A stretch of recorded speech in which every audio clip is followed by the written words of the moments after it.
Ah, crap. Instead of hitting start recording, I hit delete computer. What? Well, Start call over. Amazon do? and beg for a new one. Get I guess you'll Lady just have Bird to to ask send your for corporate carrier sugar daddy. pigeons.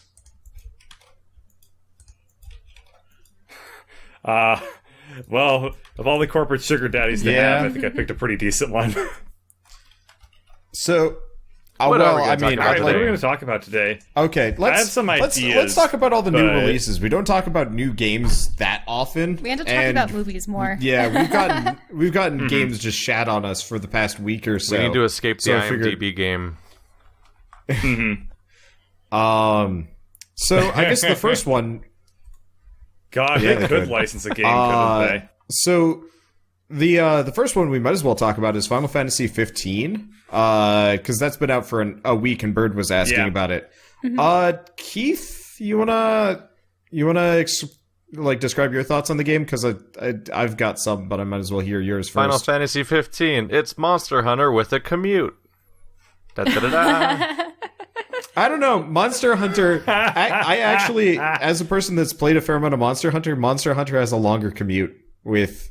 Yeah. Just the running. I mean, you don't have vehicles. No, you just run awkwardly, and you're like, so can I be there yet? And then the little, lizards.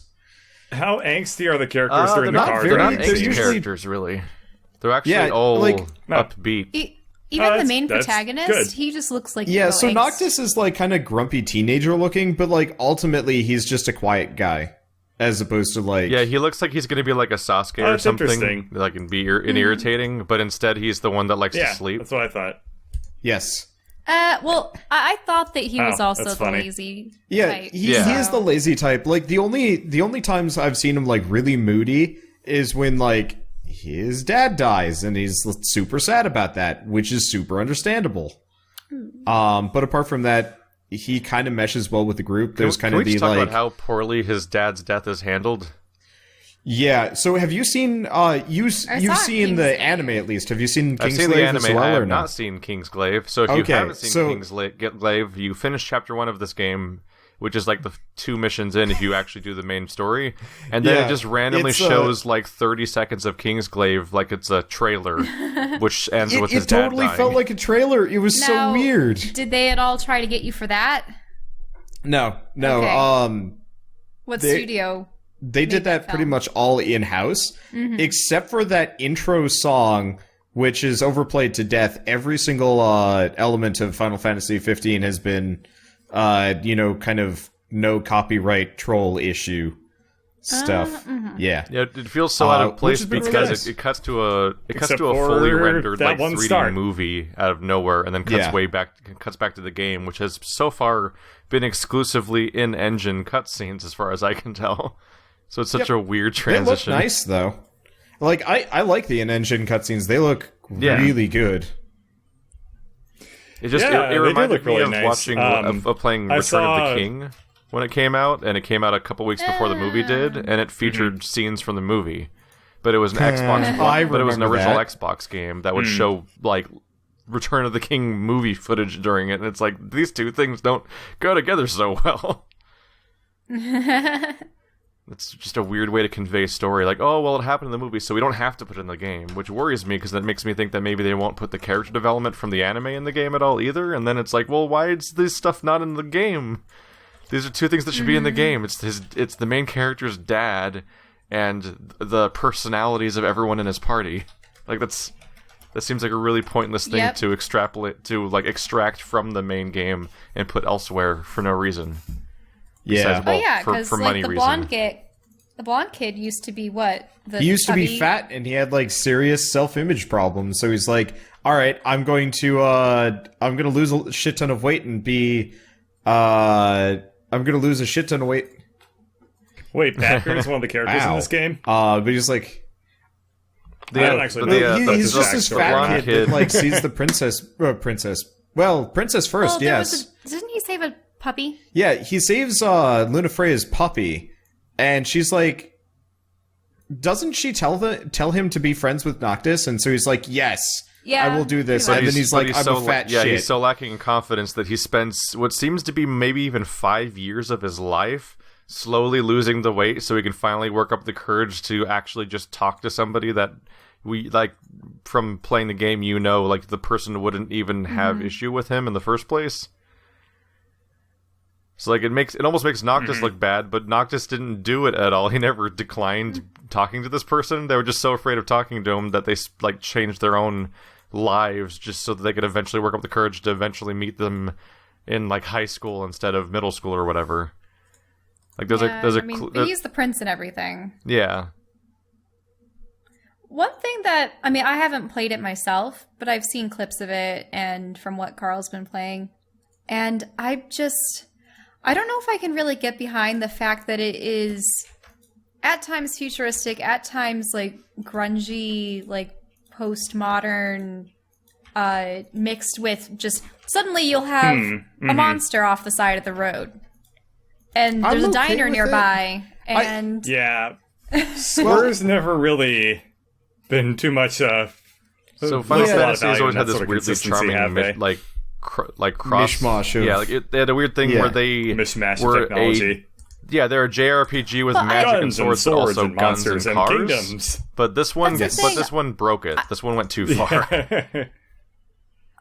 It did, because you're driving in an actual car, and that really was the bridge too far. I love like sci fantasy, but I thought that Final Fantasy 12 did that a lot better. I don't mind driving in a car. I just wish the car was a little bit more magic. Like if instead of fueling up at a gas station, you like had to get crystals or shit. Yeah, exactly. Like you even get like a materia core that you can just like swap out and the shit goes faster because it's kind of a slow car, which is really weird. Yeah, but everything looks like it's from the 90s. Yeah, it's very mid 2000s, which really? I wouldn't mind. Like I actually really like the City of Insomnia from what I could see in the movie before they blew it up. But the problem is you immediately go from that into kind of this like podunk Midwest America from like the 60s, 70s with like there's nothing there. I mean, there's that's a clear problem. Is people. that from what I've seen so far, the game has the story in the world has 3 completely different settings that I can't reconcile with each other at all. Which is that the Kingdom of Insomnia, which is your kingdom, has like the super exaggerated hyper fantasy super castles everywhere, and it's super crazy looking. Yes.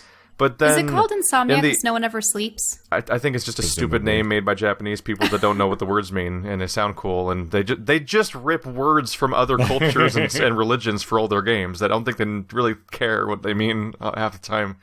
But then the anime has straight up suburban Japan in it, like modern suburban Japan, just sitting there right next. Yes, yeah, just to make it more confusing. They did 5 like 12-minute episodes to was it 4 or 5? Comparatively. I mean, it's mostly just kind of like the backstory for each character. Like one episode, kind of either a backstory or like why this character matters. It's one for every companion you have. I never actually saw the last one, so I don't know about that. But it's effectively just the backstory that's kind of needed in the game, which is really strange, actually. It's just bizarre to try to reconcile the fact. It's really hard to reconcile the fact that you see their flashback stuff from 5 years ago or whatever years ago, and it's just the suburban Japan you've seen in every anime ever. But then like right next to that is their hyper fantasy kingdom, and then across the bay is Midwest America with diners and stuff. Like straight up diners, like Heroes about to like warp in the background and run into that other guy from Heroes, and they're gonna be like, "Oh, you could flying man!" Like that kind of location. Like it's straight up like Arizona and shit, right next to Fantasy Kingdom, next to suburban Japan, and you drive there in a car, and then there's coastal. You go to a coastal diner with people hanging out and having fish with their 5-year-old children, and right outside are super monsters, like out there that could destroy society. And like people's cars break down, and you can leave them overnight because you don't have a car repair kit, but they're fine even though they're out in the middle of the night in super dangerous demon land, and it's like nothing about the setting works at all. One of the weird points about the game for me was I was driving along the road at night because I didn't feel like camping out because I was at that oceanfront like restaurant area the hotel there costs like 10,000 gils, so I don't have that money. So I'm just going to drive north and use the hotel up there. I jumped straight from level 11 to 18 in one night. It was great. Yep. I really like that mechanic, actually. So I was driving along the road to get down, and effectively this iron golem just shows up out of nowhere, and like I crashed my car into it, and I'm like, all right, I'm running for the hills. I'm going to camp out here. Yeah, that just happens on road trips. I was actually pretty okay with it, but like, there's no way society would function if these things are out about at. Nope.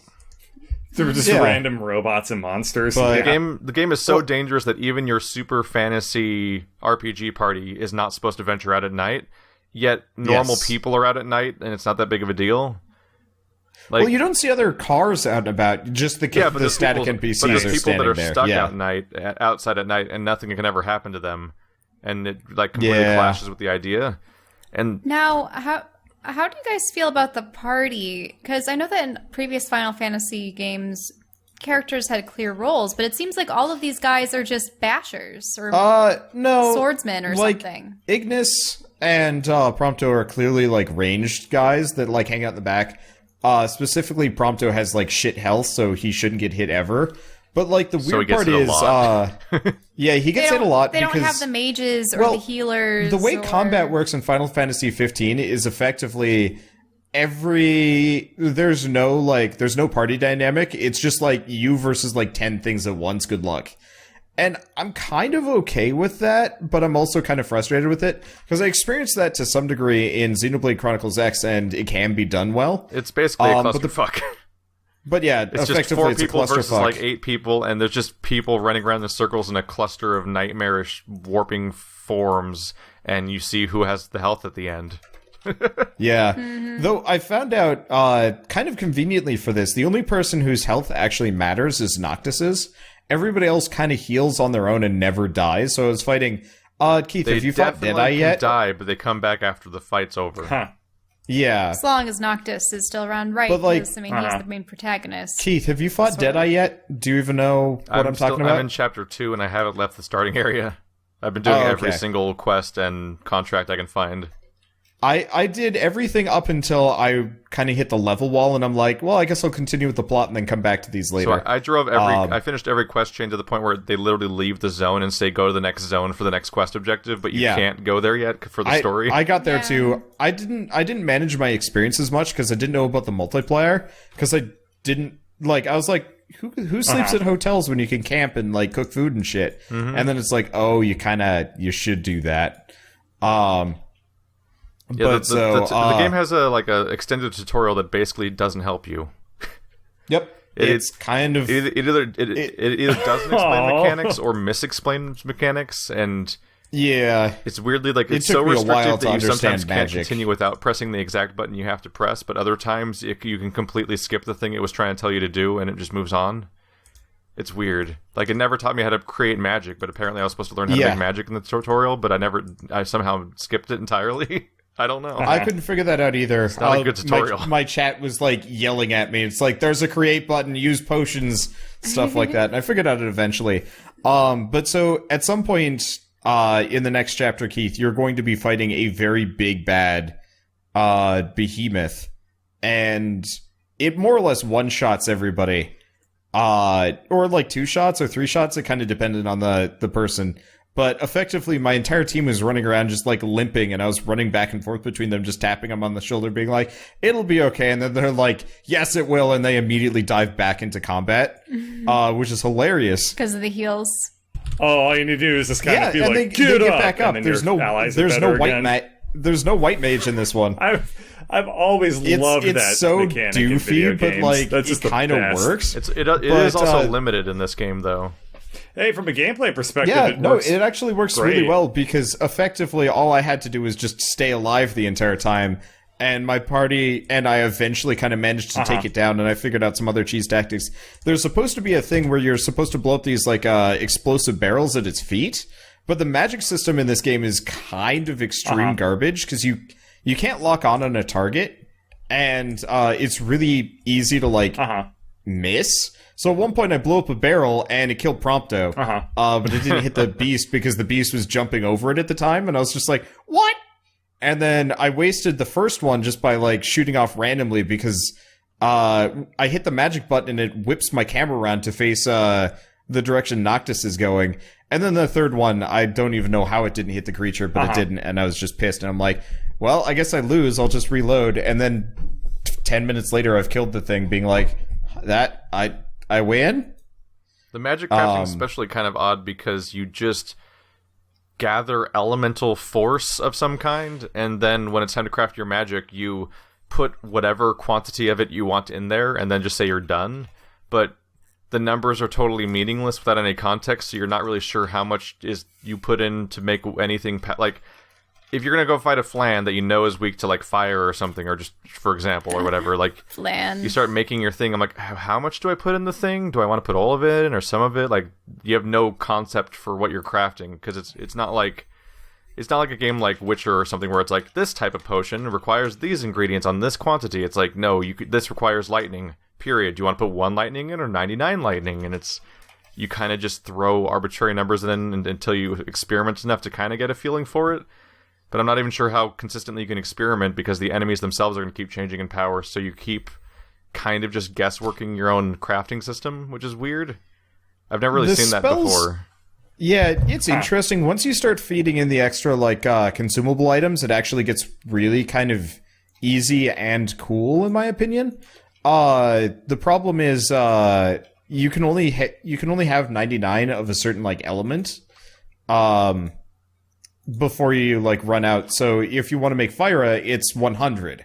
So you have to mix in like a little bit of something else, either a potion or some blizzard element or something like that, which kind of is weird, and I don't really understand that part. But the problem ultimately is like you also only get 3 casts per spell made, and I think that's kind of the biggest weakness of the entire system.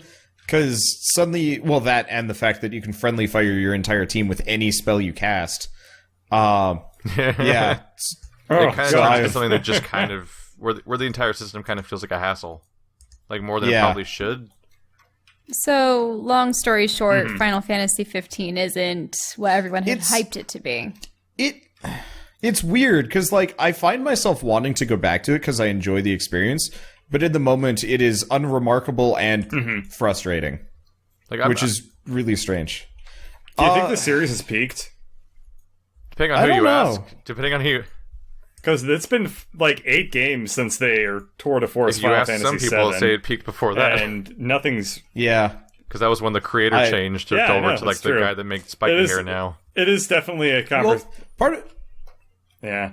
It is definitely a conversation with a lot of nuance to it. But 8, 10, and 12. 9. I mean, the problem is like they made a lot of good ones, and arguably, I would say Final Fantasy 15 is still just as good as a lot of other games. Like, part of my problem is there literally aren't any other good JRPGs to say like, Final Fantasy, isn't the JRPG king anymore. Because literally every other JRPG that this year I've played, isn't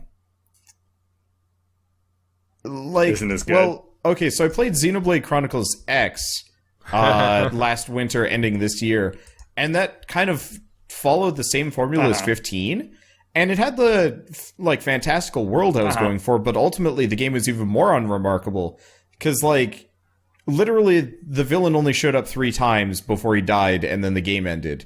And then it ended on a cliffhanger. And I was just super pissy about that, and I still am. And it's one of those where it's like, that game kind of got closer to what I wanted, but it didn't have the, I don't think it had the pedigree of people sitting down to say, like, we shouldn't do this. And, I don't know. What other, JRPGs have come out that were good this year? Because there was Tales of Zestiria. I guess that was last year. Yeah, that was already last year too. Yeah, that was last year. Sessions was crap. Digimon was garbage. Odin Sphere was a remake. It was a remake, but it was changed enough that it was basically we're making a sequel, but just using the same story and structure again. Mm-hmm. It was a remake the same way 7's going to be a remake, where it's like that's not an HD version, or like that's just them making the same story again all over again, basically. Because Life the Sheer is completely different from Odin Sphere as far as I can tell. Besides basic conceits, like all the way down to like the chef character that shows up all the time to help you level up isn't even a thing in the main game. And in the main game, you had to pause to use like any ability, and the entire thing was like a kind of a slow-paced game by comparison, and entire structures of it have been changed along the way. But Life this Year is all right. It's kind of weird because it's a 2D brawler, so having a 2D brawler carry the weight of a JRPG lengthened campaign is kind of odd to me, because you're kind of doing the same actions the whole time. But it's competent, I guess. Yeah. I was fine with it, by and large. I just have a hard time counting that, because it really, it's not new. That's new old. I don't know. Because they kind of did that with Witch and the 100 Knight, which is also a fairly good game in my opinion, but I wouldn't call that as like a new JRPG. I think part of it is the industry hasn't been able to. Witch and the 100 Knight previously came out only like a couple of years ago, and I don't think they did. I don't think they even changed it. I think they just put it out again. No, they remastered some of the mechanics and added like a number of like new story levels and stuff. So it's like they changed enough to make the re-release worth it. Now, but they literally only 2 years passed between the two releases, as opposed to like 10 for Odin Sphere. Like, Odin Sphere jumped, like, 3 console generations and was redone as a new game, whereas, like, the PS4 version of 100 Knight seems to just be a port that was made 2 years later. Man, it used to be that I played a lot of JRPGs. Now I realize I want to like JRPGs. Guys, what constitutes as a JRPG? Does it have to be an RPG from Japan, or does it have to have certain mechanics? Pretty much. That question's important, actually, because if it's just from Japan, then Dark Souls 3. But no one counts Dark Souls 3 because it's not Japanese enough. I think a JRPG is basically like defined in the same sense of like if you just look at it, what it is.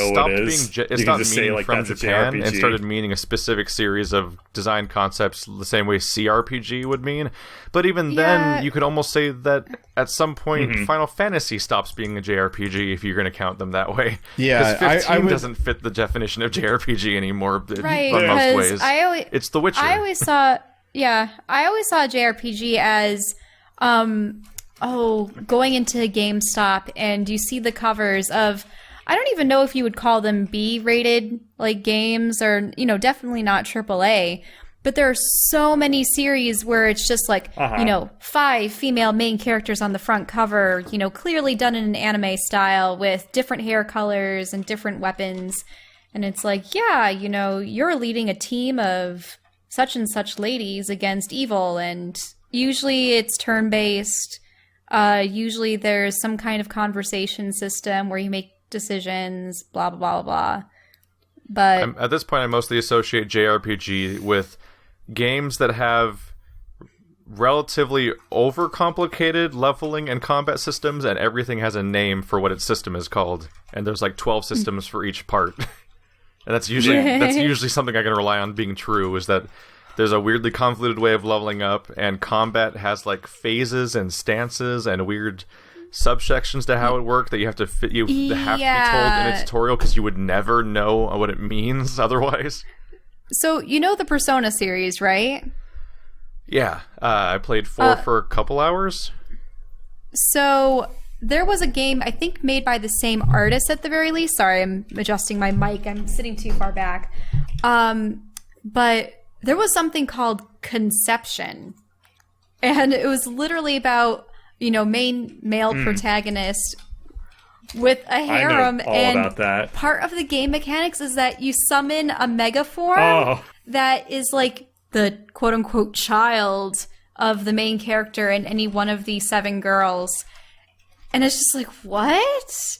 They call them Star Children or something. I could never get past that. But I see it at GameStop and I go, how did it fly? I suppose they get by it by saying it's just the spirits. There's some really, really, really wild shit if you want to go down that hole. It's not that they... How did they get away with it? It's... This is tame compared to what they could have done. I will never forget that one tactical RPG Are we talking about rants? Well, we won't go there. We're probably talking about rants. Yeah. Wait, what happened with rants? No. I don't think Shell wants to know about rants. I don't think Shell wants to know about rants at all. Yeah, the basic it will break her to learn about rants. You're like a army leader, kind of like a Fire Emblem style, but you have sex with like everyone. Why? Because... Wander's sparing you a lot of the details. Do you make your troops that way? What's the deal? No. Whoa. No. Fire Emblem. Yeah. Whenever in Fire Emblem you put characters next to each other and fight so that they love each other to make children with their traits, and I'm like, that got weird. I was so into that mechanic. I liked when I was younger. I was so into that, and now it's really I liked that mechanic of like min-maxing the pairings, but it just made me feel so fucking creepy playing that game. I was just like, all right, I'm gonna pair you with you. Well, yeah, just like pushing people together, like love each other. Ones as they were coming out, because I just want to play missions. Oh, they got I just so want to weird. try to make my characters go through a mission and not die. Yeah, I want to play a legitimately difficult, tactical JRPG, and instead it's just you can cheese the shit out of this by marrying this character with this character, whose offspring will be invincible, and I'm like, invincible. They got that really did completely ruin the game, because it used to be like, it used to be very part difficult. Of the problem they also did was up until what was it, the one with Lynn, you couldn't redo missions. The one with Lynn, I don't know. It was a completely linear story. That's right. Was that on the Wii? Are you talking about the first when they Western did that one? Or was that GameCube? Yeah, the first Western one. That was the last one they did. They didn't have kids. The first DS prestige classes and stuff. The Game Boy Advance ones? The 3DS ones are the ones where they started doing the kids stuff. Yeah. The ones in the GameCube and the Wii were good. But you For me, Fire Emblem is just the 2 Game Boy Advance games. That's all I think about. And, I kind of agree. Yeah. Those are the really first one was definitely a lot harder, games. because the second one you could grind. The moment they added like grind leveling in the game, I loved that just because I didn't have to worry anymore. But it definitely did kind of ruin the series, because suddenly all challenge was gone. And I know grinding's kind of optional, but like it lost its sense of balance even when I didn't do the grinding. I was just like, all right, it wants me to grind here because this next mission is actually impossible, until I get this one guy up to a second class, because it was really annoying. But yeah, the ones on the Game Boy Advance were probably the top of the series, and now it's kind of gone downhill. The problem is there are certain things that like audiences really like, and a lot of JRPGs are starting to kind of pander to it in lieu of making better mechanics, because that's hard. Like Lola's. I would say that Fire Emblem is definitely the standard bearer for sacrificing their game mechanics. Japanese audiences love 1,000-year-old dragons in the bodies of little children, baby girls. Not ever creepy. Yep. Thanks. Yeah. So I was searching for controversial games because of the earlier topic, and I found one that might win. Okay. There was a game made by a Japanese company in 2002 for Windows called Battle Raper. Specifically, it has the subtitle Battle Raper Hyper-Real Action. And it got a sequel. Isn't that Rants?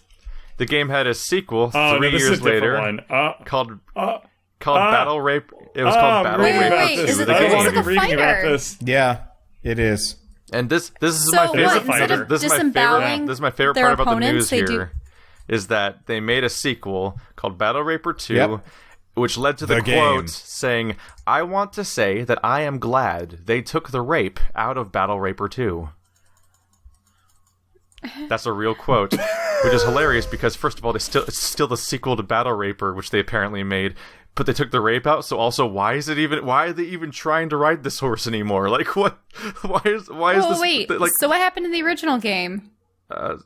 Came out, was obviously controversial, but mostly just no one heard about it, because who the hell knows about what I'm sure was probably a Japanese exclusive game to begin with or something.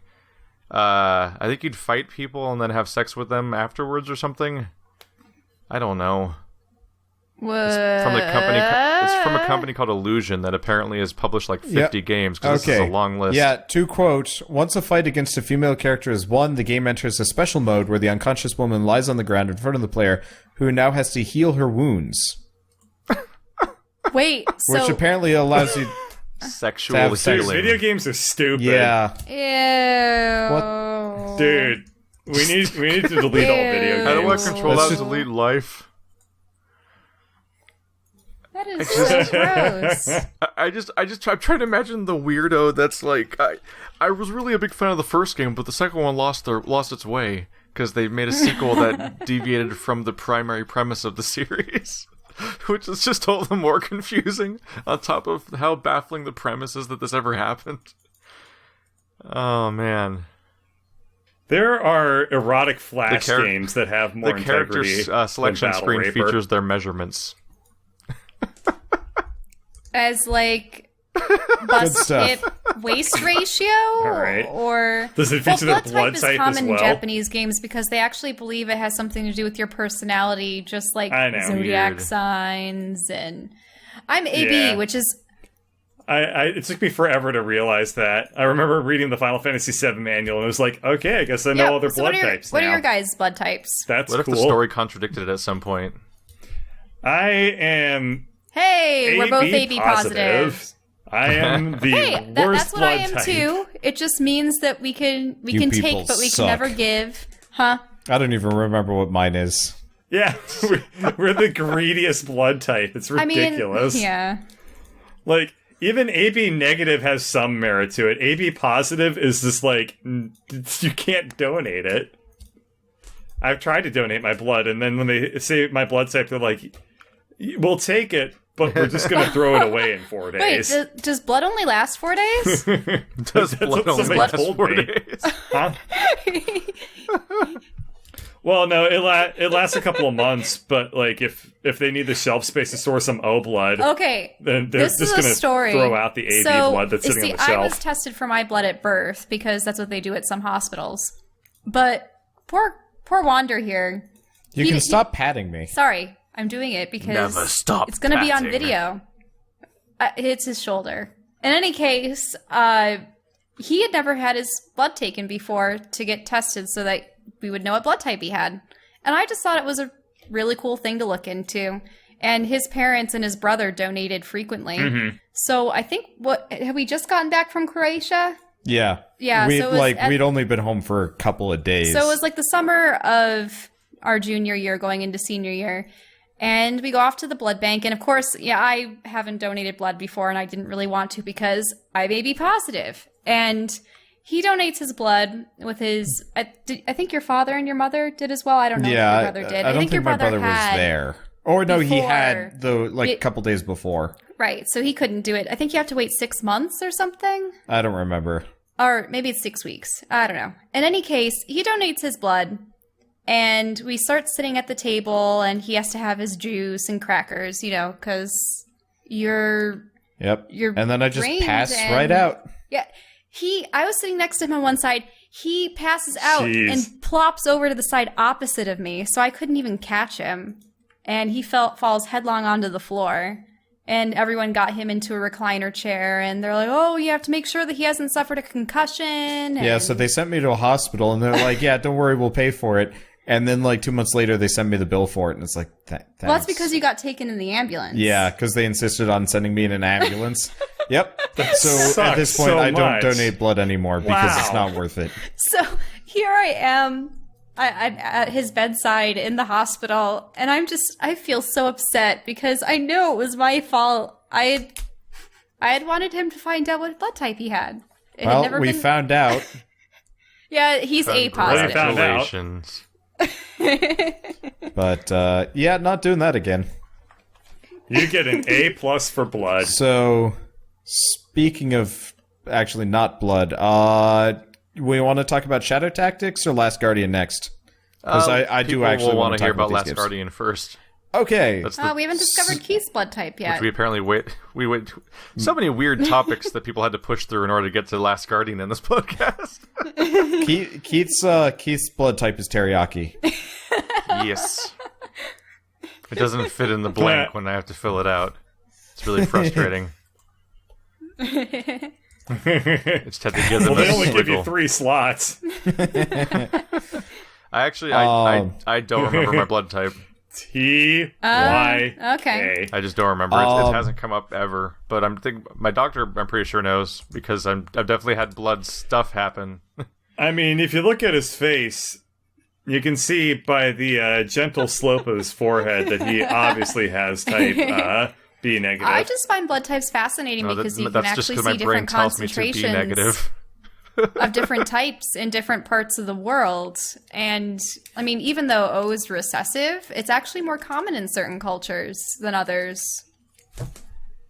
Isn't it more common in Yeah, nearly which is interesting. everywhere? Is there a downside to O at all? Specifically, It's just you the can't best, take isn't it? anything but O. Yeah. You can't take What is anything it?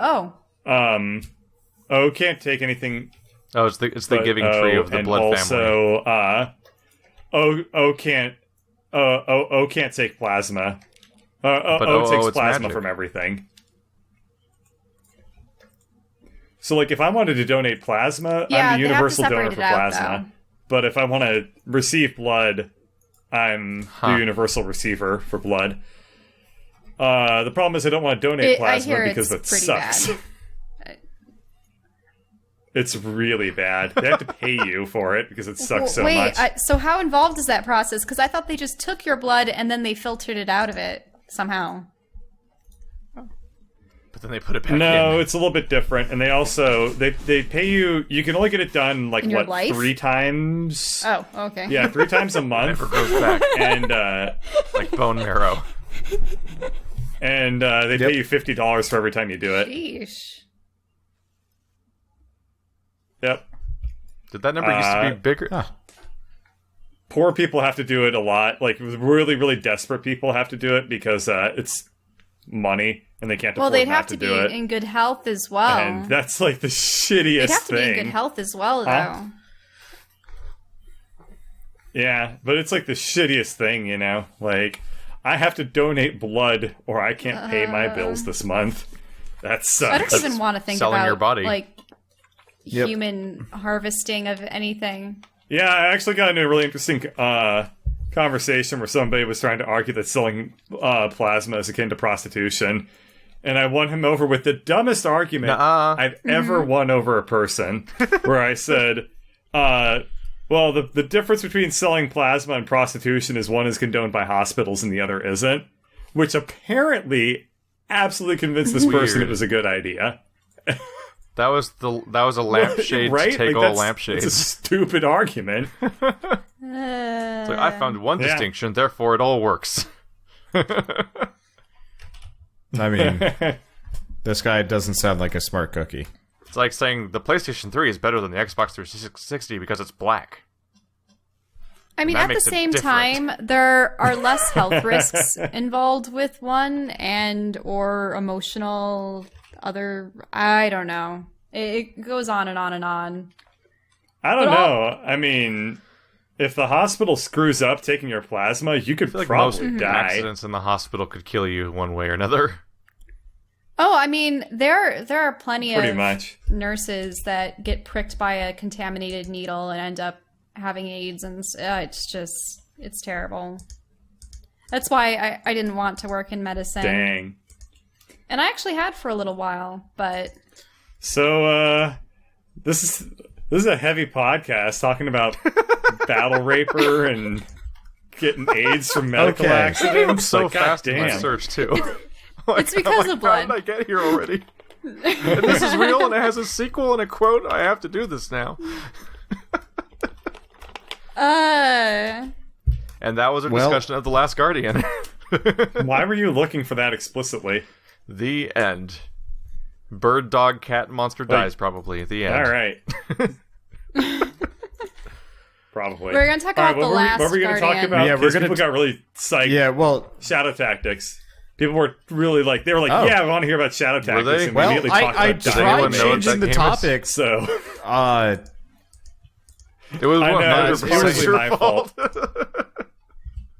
I don't know. Shell really wanted to hear about Keith's blood type, so Whoa! I just like talking about blood types. It's interesting. right out. All right, so let's talk Last Guardian fairly quickly, just because it has been out long. And Yeah, we've I only don't played it think for a Keith few and I are hours very each. fast. Yeah, I played for an hour and a half, and I got sick because it's got baked-in motion blur, and I hate it when games do that. I played it for about 3 hours, and it's bacon motion blur. it's weird. Like the game's pretty, at least from an aesthetic standpoint, not necessarily a technical standpoint, because it's all kind of blurry and last gen looking, because it is last gen. This game was 12 gig. originally started for the PS2, and then Yeah. they realized there's no way they're going to finish it, so they went to PS3, Yep. and then they didn't finish it in time, and so I guess it's on the PS4 now. Whoops. Eh. Yeah, it was interesting downloading Final Fantasy and having to delete multiple games to try to create space for its like 50 gig space, and then but then Last Guardian just sort of slips into like 12 gigs or around the same size as Outlast. But as far as gameplay goes, it's kind of odd because it's almost a nothing, more or less. Yeah, you're not really it's a doing 3D stuff. puzzle platformer, but like really, you just platform for a bit, find the switch, and then continue on. Sometimes you have to climb aboard the Trico's back, and that's it. I'd say it's mostly about as much of a puzzle game.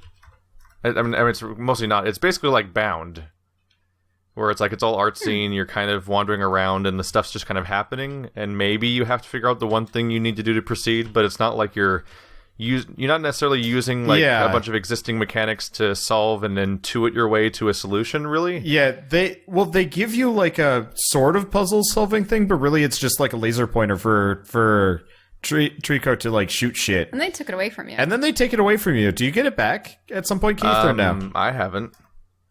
Wow. But the ability I did gain was just that over time you start being able to actually kind of get Trico to do things as opposed to just witnessing it and hoping things work out for you. Like we were getting to the point where he'd sometimes let us ride him as he jumped through gaps. You eventually get the amazing ability to point and make noise so he goes to places. Yes. So I love how the he mechanic rolls you kind of over in figure will water. happen.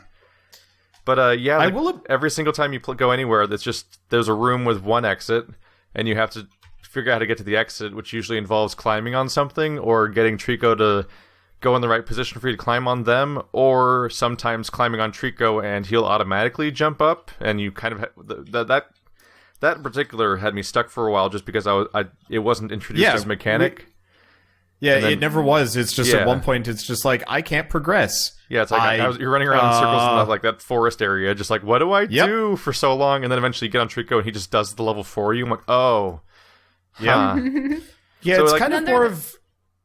Oh, sorry. It just feels like it's a scripted experience over a game, which is weird. And then there Like, are the I times made a- where his tail's dangling somewhere. Yeah. You're I made a like, comment wait, when I I was was supposed to playing that climb it that. basically feels like I'm playing the show demo of an E3 game. Like, it feels like I'm up on the stage playing the game, and look at these spectacle things happening over and over again. And I think that's going to be the whole game, basically. Because that's been the experience so far, is mostly just a bunch of locations with slightly different ways of navigating them, and then a bunch of moments of look at this cool creature and how it animates realistically and does all these neat little They tricks. did do a really good job animating that creature, though. Like, I'll give them that. When that thing's moving around, we usually stop and watch. Yeah, the creature's because basically a it's masterpiece, mesmerizing. except one thing. There's one thing it's really bad at. It was really cute how when a barrel's not in a place it can reach, it'll bat at it with its paw to move it around. Yep. But it's really bad at that, and will keep trying over and over and over and over and over again, continuing to fail, and failing to put it in a position he can actually bite it properly. And sometimes he just seems to get stuck in a... Like, he gets stuck in a loop it's at just a some little point, and he fail will just cat. keep going yeah. forever unless you pick it Well, up I've- and set it down for him again. I've had him do that where it's in his paw, like he's holding it. Like, and he's still batting at it because something about him, whatever, he's not okay with it, and it's just really confusing. Yeah, Well, let me it's because grab it he's and such a chuck it. cumbersome, huge monster that he's struggling to figure out how to position his body correctly to do the animation for biting it without freaking out and going through a wall or something. And sometimes the game's so cautious about that it ends up being weird in a different way that it doesn't mean to be, where it's trying to just do one thing over and over again. And then the times where we're holding on to him and he leaps or goes through an opening and practically scrapes us off. Yeah. Oh, yeah, there was one point where I was, like, physically inside of a wall, and everything went dark, and I couldn't figure out what the shit I was supposed to do. Because you don't let go of Trico unless you have a safe space to do so. Mm-hmm. And So we were being grounded into the wall. we very definitively did not. But, like, we also couldn't leave. It was confusing. Our audience was actually counting how many times the boy would have died. Oh, yeah. Yeah. Oh, yeah. This boy is immortal. Every time I get off the zap- Trico's back, he just falls face first into a rock and ragdolls. yeah, there was I'm like, one what are you point- doing? There's...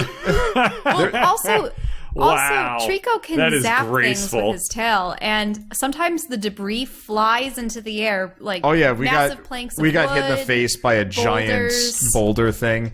There was one point where I think I got like kicked off of Trico's back, and He landed on us. well, no. Well, yes, Uh-huh. there's that, but no, we hit the ground in such a way that the kid's neck like totally snapped. Like just by the way he ragdolled. Oh, it's like Yeah, Skate 3, and then he but just magic. gets back up after being like for a bit, and it's like I'm playing a zombie child. It's weird. It is weird. And there's what is it? At one point you do these Uncharted type segments where like you're climbing on a wall and there's like a rim sticking out, and you can like drop Yeah. down to another rim and stuff like that. One time I dropped down from one rim to another rim, and his feet got stuck on the rim while he was passing past it because this kid ragdolls Yeah. hard, and so his legs were stuck above him while he was holding the. So he was holding the ledge, but his legs caught on the way down, so they were above the ledge. So his whole body was folding into itself, and then eventually just sort of snapped back into position. But like, for every bit that Trico's well animated, the kid is a nightmare where he constantly looks like he's dying or flipping out or ragdolling, and it feels it's a part of the game where it feels That's like they pretty kind funny. of just gave up, like they just couldn't get it right or something. Well, I don't think that the technology for like procedurally generating physics reactive bodies and Most stuff of like it, that, I wonder it's why it's not quite there all yet. pre-animated. Like he climbs on walls this it's way, cheaper. just like Nathan Drake style. Like this is his wall jump move. It always looks the same. Like that'd be less weird than how it looks broken all the time. It's actually just a hell of a lot cheaper just to like Because it use comes like, across like a cheap indie programs to game do every that time for you. Trico's not on screen because of how awkward the kid's animation is. Yeah. Yeah, because Trico is just amazing, like actually taking steps and Oh yeah. The way the way the his way they toes even are on the animated like ground. how his eyes look is amazing. Oh yeah, his eyes look like there's physically light reflecting around inside of the orbs of his eyes, like you would see from like when you see someone like cat. shine a light in someone's eyes, and you see like it go around and everything. Like it looks like the eyes look real, even like everything about this thing looks like a creature. the colors also mean particular emotions, states of being. Yeah, they did a fantastic job with it. I think my biggest complaint about the game is sheerly just that they're charging money for it. No, like, okay, so no. They're charging. Wow, you sound like a They're charging 15-year-old $60 pirate, for dude. this game when like it's very obviously like it's kind of suffering. You can't copyright information, bro. It's suffering from the exact same like issue that kind of Duke Nukem Forever did, which was the game was in development hell for far too long, and like Well, guys, I think this brings up a really good point. I noticed that you guys bring up like the cost of a video game versus the I quality never or the do. playtime. Really? I do. Nope, I Well, never bring up the he price does. of games. I do. It's just one of those where it's like I feel a little bit cheated. I think this is something that I just got from my parents. It's bound to go down at some point. Well, yeah, but- it is bound to go down at some point, but like I definitely feel cheated when I pay like, $20 for something like Journey and get this like kind of the same thing as what The Last Guardian is. And like So, part of what I'm thinking of is the movie industry. You pay $10, $13 a ticket to go see a new release in a movie theater. And yes, that's also paying for the theater seat and the very large screen. But that's, $10, $15 for about 2 hours. But how much are you getting out of a video game? Would you... No, it's true. Like, if you boil it all down to that, it's just like, it really doesn't feel like they priced this game. Yeah. Right. Like, I like, let's see, I like No Man's Sky, but there's no way they should have ever charged $60 for that. I like, I like Final Fantasy, 15 a fair bit, and I feel like it is kind of a heavily padded experience, which does kind of skew things. For me, it's usually just that there's good games and there's bad games, and bad games aren't made better by better prices. Yeah, it's true. I guess No it Man's just Sky feels wouldn't like be more fun for $10. No, but I think I would be much less bothered by it if it was $10. Because, like, as it stands, like, No Man's Sky is a lot of money for really not enough payoff yet, and it feels like At the same time, you have it permanently and it can be improved upon. With films, that's money gone. Yeah. No, it's just early access movie viewing experience.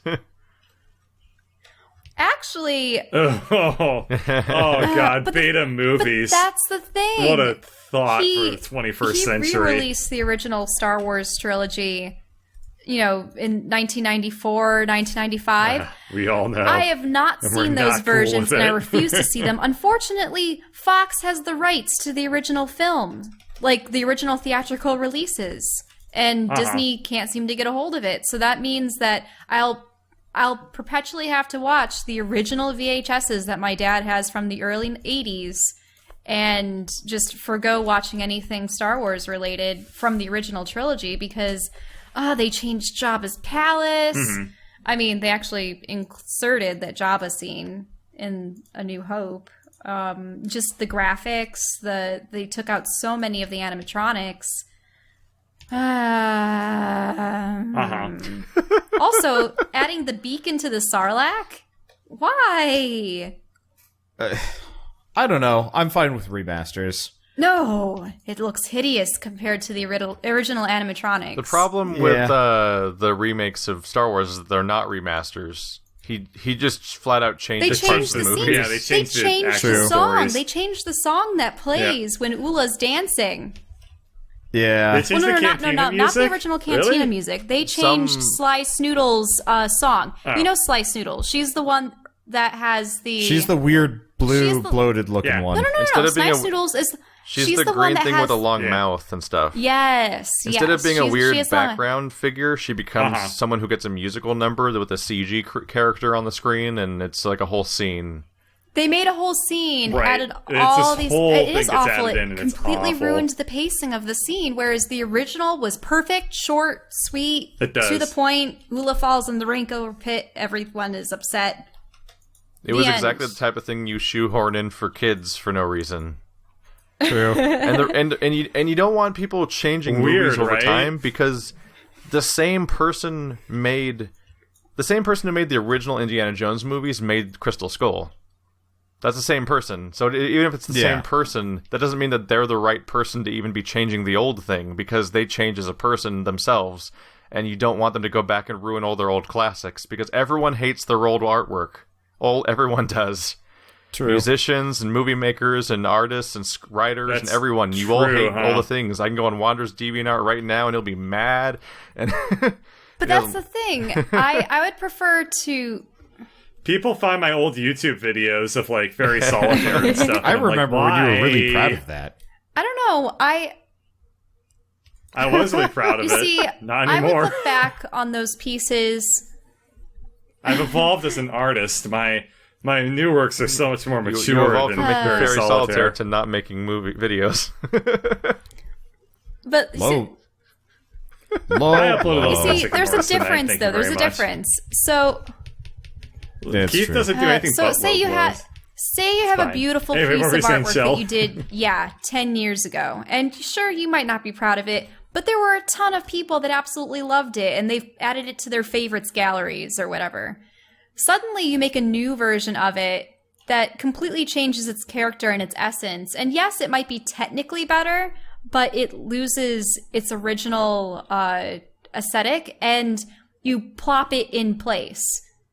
Everyone's going to be going, wait, that's not the piece I favorited in my gallery. Why is that there? I guess for me, you don't replace it. You don't permanently lock the original version from everyone's view. I guess from my perspective, the Star Wars changes never felt terribly egregious. That's because you had never grown up with the originals. It's like the Han shot first problem.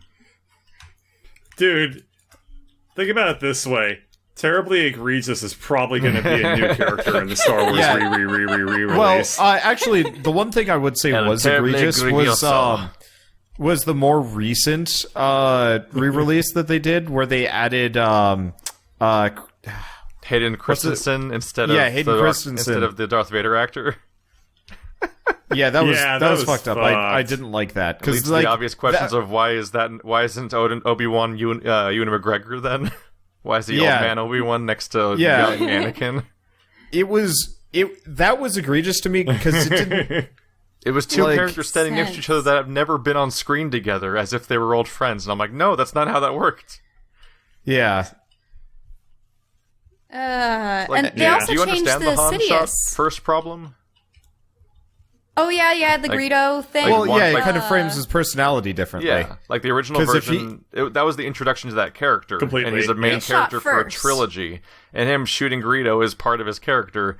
And in the later ones are like, no, Because but it later makes on him they're like a we're rogue, gonna like, make Greedo miss nonsense- at point no blank nonsense range taken- because he has to shoot first so that Han can shoot in self-defense so he can be just a totally good protagonist man and the most bland thing ever. And it's like they try to sand off all the edges that make characters interesting in order to make them more appealing because George Lucas and Steven Spielberg keep getting more old and boring and their parents Children. and stuff, and they're just... Yeah, because what if Greedo hadn't missed? For goodness sake, he shouldn't have been able... He wouldn't Well, have the movie gotten the would be a jump lot on different. Han. Just Like, shoots come Han. on. But also, they Skywalker changed out gives the up and starts scenes... another moisture farm. They changed out the scenes with Sidious. Yep.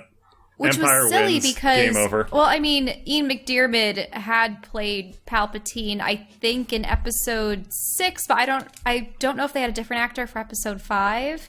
Those are really the only two appearances of Sidious or Palpatine in the original trilogy, but they actually inserted his Episode 3 makeup form in Episode 5, which I thought was They did. unnecessary because why? in the original trilogy he looks frail and like haggard and stuff, whereas in Episode 3 he just looks bloated and Yeah, he sort looked of like a weird shiny. fat toad thing. Yeah. Yeah. I'm looking at pictures of him, he looks completely absurd. Sidious was a I need to look weird at some pictures of him now. issue. Everything that happened there was weird. Darth I Sidious. guess my thing for The Last Guardian, just rolling back to that, Okay. Yeah. I we just... should Speaking probably of, do yeah, that. we're gonna have to see the new Star Wars film when it comes out. Yes. That's... That needed to couple be weeks. said out loud. Yeah. Yeah.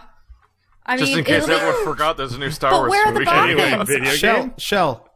Are the Bothans Enough. gonna be there? We'll talk about it when the movie my comes God. out, please. But they died to get Shell, those plans. stop. Control your lust for all things Star Wars. Okay. Keith, this is why we've become friends over the past 2 years. Why? You've Is it become because my I'm rock. crazy? No. It's because Okay. you're funny. So, Last Guardian and definitely not Star Wars. The main reason why I'm like grumpy about the price is just I feel like when I'm playing these, I'm not like reviewing it, but everybody's always asking like, is it worth it? Is it good? And I always feel like I have to give an answer to that.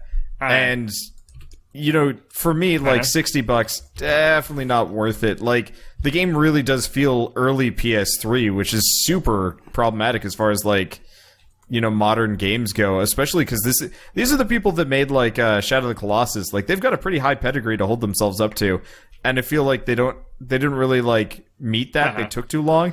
I'm not even sure why they took too long, because like the platforming's not that interesting. Did they spend their entire budget and time? Well, didn't a lot of the people who made Shadow of the Colossus basically get broken up and go into different I wouldn't be studios surprised. and Yeah, all that sorts of stuff like that? That wouldn't surprise me. It's just... Like, I think that the people that have made Eco and Shadow of the Colossus are very, ephemeral. Like, they kind of just move from studio to studio, It's actually very similar with Blizzard. I actually have no idea. Blizzard, and Well, Oh yeah. my split off god! everywhere. I just want to point out that if you go to the Last Guardian's wiki page, the entire page is the development section. Like, there's a couple paragraphs for plot and gameplay and like the header stuff. The entire page is the development Holy section. crap. It's long, complicated development history. Well, yeah, it was it was a serious issue for people for a long time. It was constantly like they do a teaser and then disappear for years. Like, when was the first Last Guardian teaser? Like 2012? I think that one of the other things is that... Definitely earlier than that. yeah, that's what it looks like when I'm reading about this.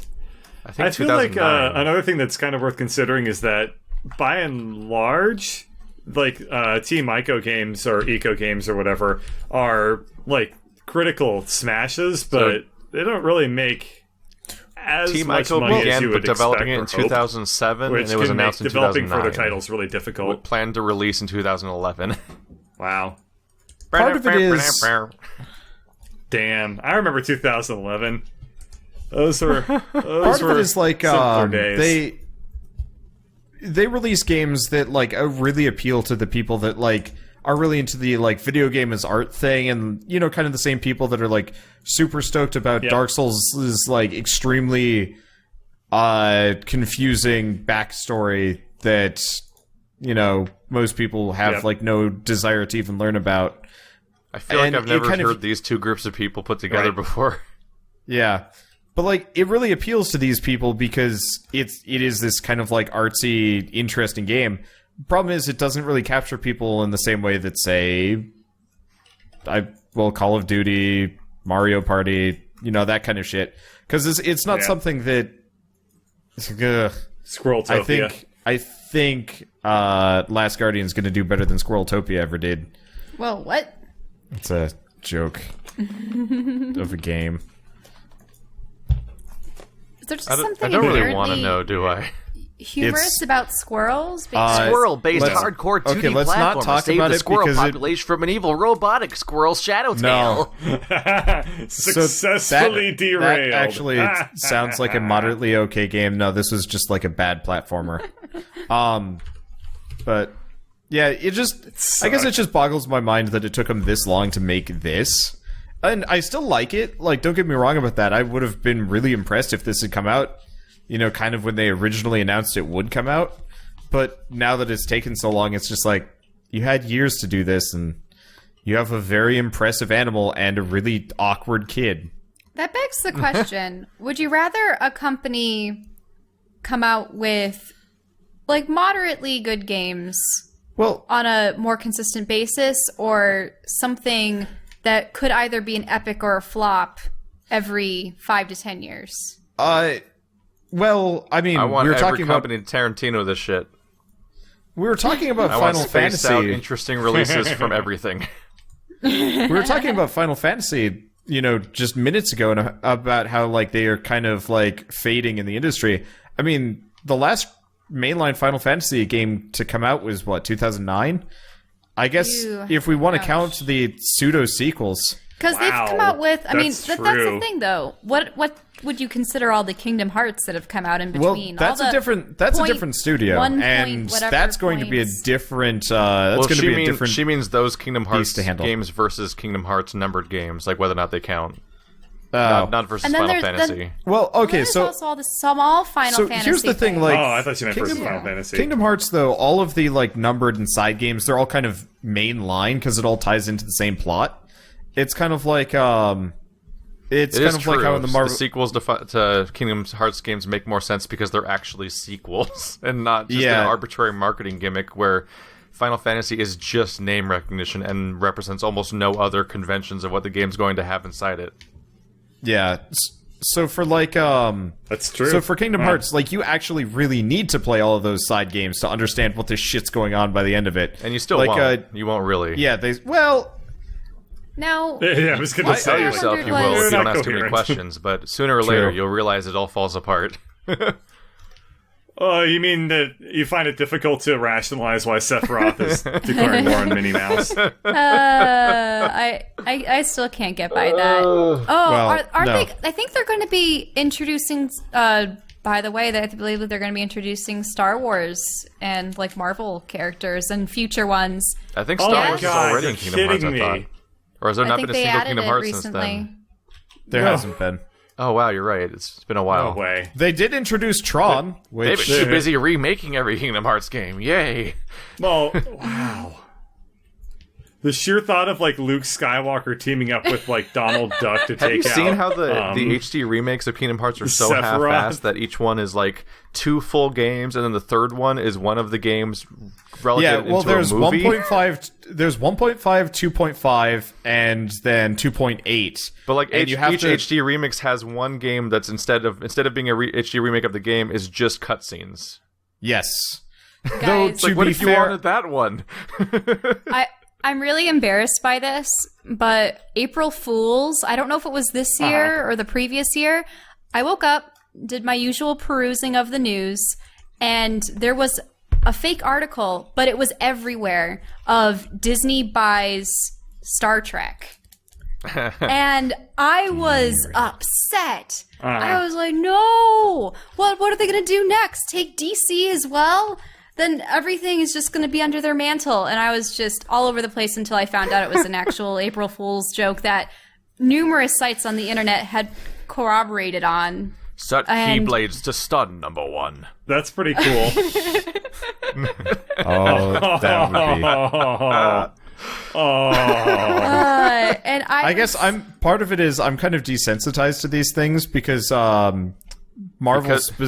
We both been broken Well, you by don't care experiencing about any anything. part of Tokyo Mirage sessions, so mashups can't Yeah. ruin us anymore. Well, also, Marvel's been doing Star Wars mashups for ages. Oh yeah, Um, Star Wars has never been sacred.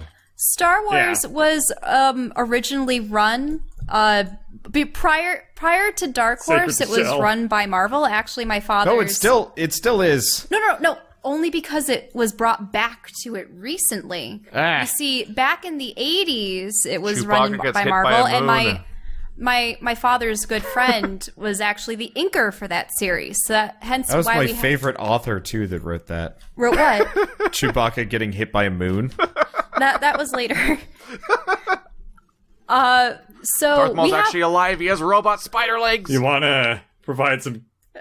How did we It's wind up because back on Shell It's cannot let it Wars. go. it's because Star of Kingdom Wars. Hearts. No, it's not because of Kingdom Hearts. Yes. You're guiding the conversation you so you can't can go blame back to the it. other topic you also brought up.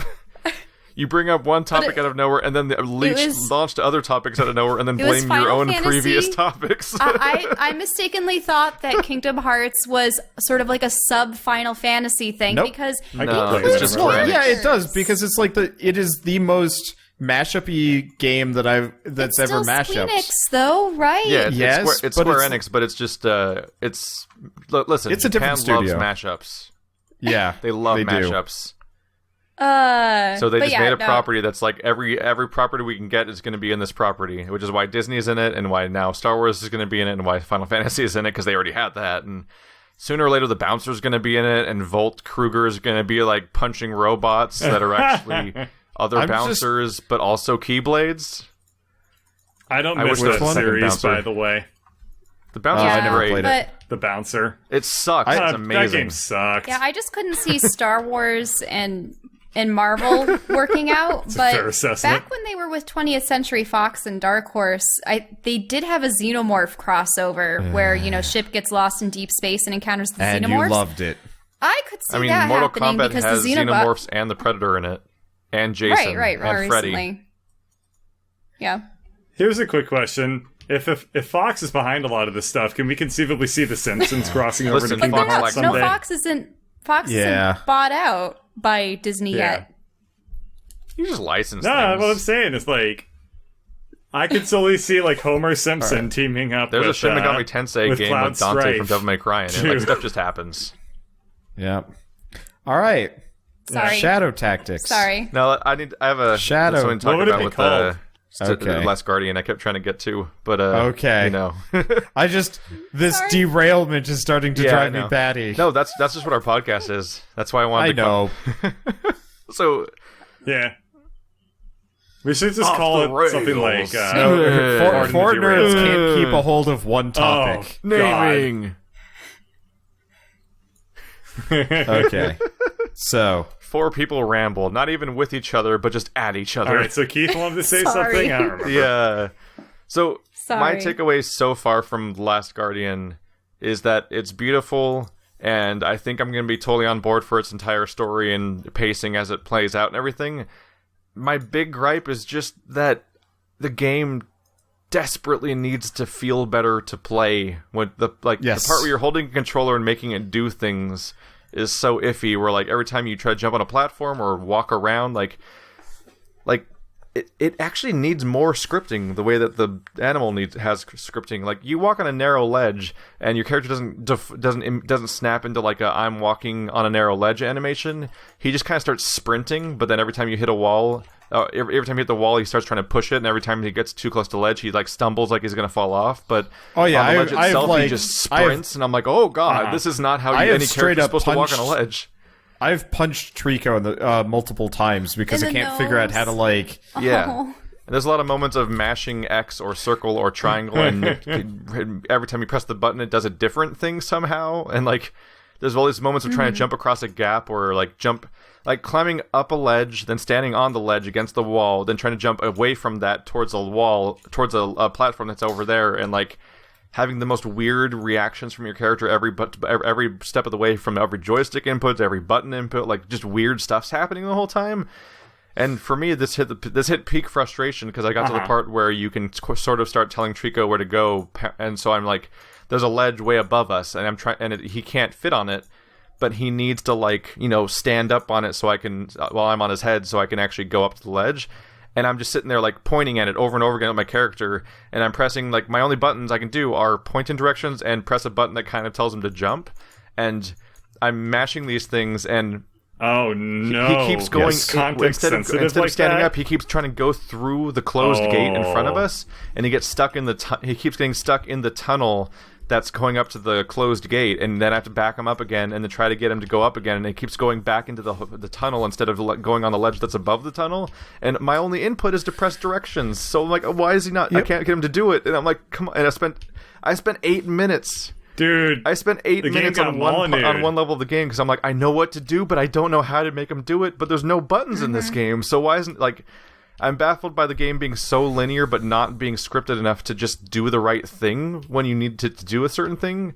Because there's literally nothing else to do there besides the right thing, but it won't do it. And I'm like, the game needs to feel better to play. Like Journey.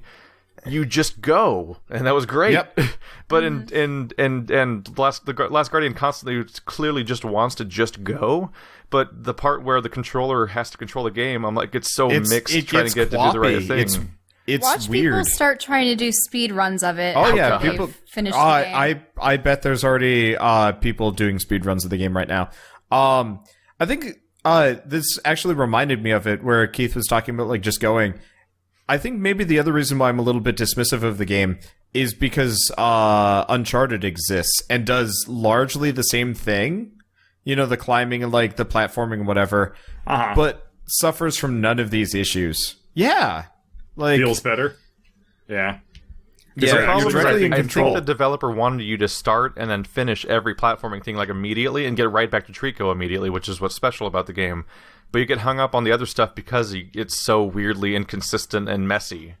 And I don't know how that part made it to launch, because people have been nailing basic 3D platforming, even when it's a side piece of the game, for such a long time, that having it be the core of the game and not working is really strange. I thought the interactions with Trico would be the number one in this one. Yeah, I thought we'd actually use Trico to solve more puzzles. I mean, I'm sure you will. I already am starting to because I'm starting to get commands that you guys don't have yet.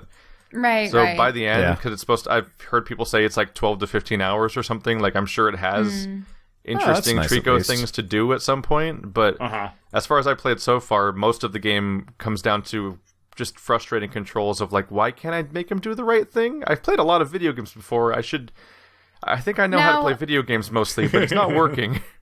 Have you encountered people or other humans yet? Because I'm a little concerned. I want there to actually be some kind of plot. I've encountered one thing that was alive so far. Yeah, it was the other. Wait, what? In the trailers, it looks like there's like living things trying to kill I haven't watched the you. trailers, honestly. Yeah, there are like these armor statues that try and grab you. But So those aren't characters. Those aren't I made it to people. Last Guardian, like playing it. I made it all the way that far without ever seeing Trico in motion before. Yeah, all I knew same. was box art and The Last Guardian's coming out, and I just ignored everything until now. I was totally fine not seeing any of this in advance, so I don't know about what trailers show and stuff. But in the 3 hours I've played so far, I've seen the hint of like, oh, there's another thing somewhere, and we'll see. Exactly. Well, I know that there's another of his kind somewhere, but I'm talking about people. No, this studio doesn't do that anyway. Who built the tower? Listen, they did two people once, and You'll everyone never was see real that. mad about trying to save that princess the whole time. Yeah. That's just the only thing I've heard about Ico is people being really annoyed about trying to save the light princess from dark ghosts all the time. Well, it was during that time where people were ham-fisting in like escort. NPC. I'm gonna finally play those games after like this. escorts, I think I have the HD. and it I've had the never HD worked. collection for like 5 years now, and I still haven't played them. Funny note is that game, the HD collection, came out in 2011 because that was the planned release year of Last Guardian. Whoops. Yeah. They probably ran out of funds and were It's like, just- I think that really sums it up. Possibly. They probably just ran out of money. By the time, I don't know that much about Sony's studios, but I did notice that like the when you're firing up Last Guardian, one of the logos that pops up is the same logo that's behind Tokyo Jungle and Rain. So I don't know what kind of weird in-house like shuffling around was happening over and over again during its development. Somebody else has a very informative video probably on the internet that's probably half an hour long that does this information better. Hey gamers, do you want to hear the history of The Last Guardian? Oh It's no. an awesome game for the PlayStation. I was really hoping less game theory and more like Super Bunny Hop. well, Hopefully. I wouldn't put it past Super Bunny Hop to do something on this one. He does genuine game- journalism sometimes. That's a Oh, cool yeah. channel. He did the Konami thing, which Oh, was yeah. awesome. I would love more channels that actually cover the. Well, the history problem of is like games and YouTube such. specifically doesn't like. Everybody always likes to complain about the YouTube algorithm, but like overly produced stuff like that, very hard to make it on YouTube. I really like watching money on. Yeah. extra credits because they talk about video game development, plot tropes. And they have a separate section just for history. I was watching, I think it was almost an 8-part series about Justinian and the Byzantine Empire.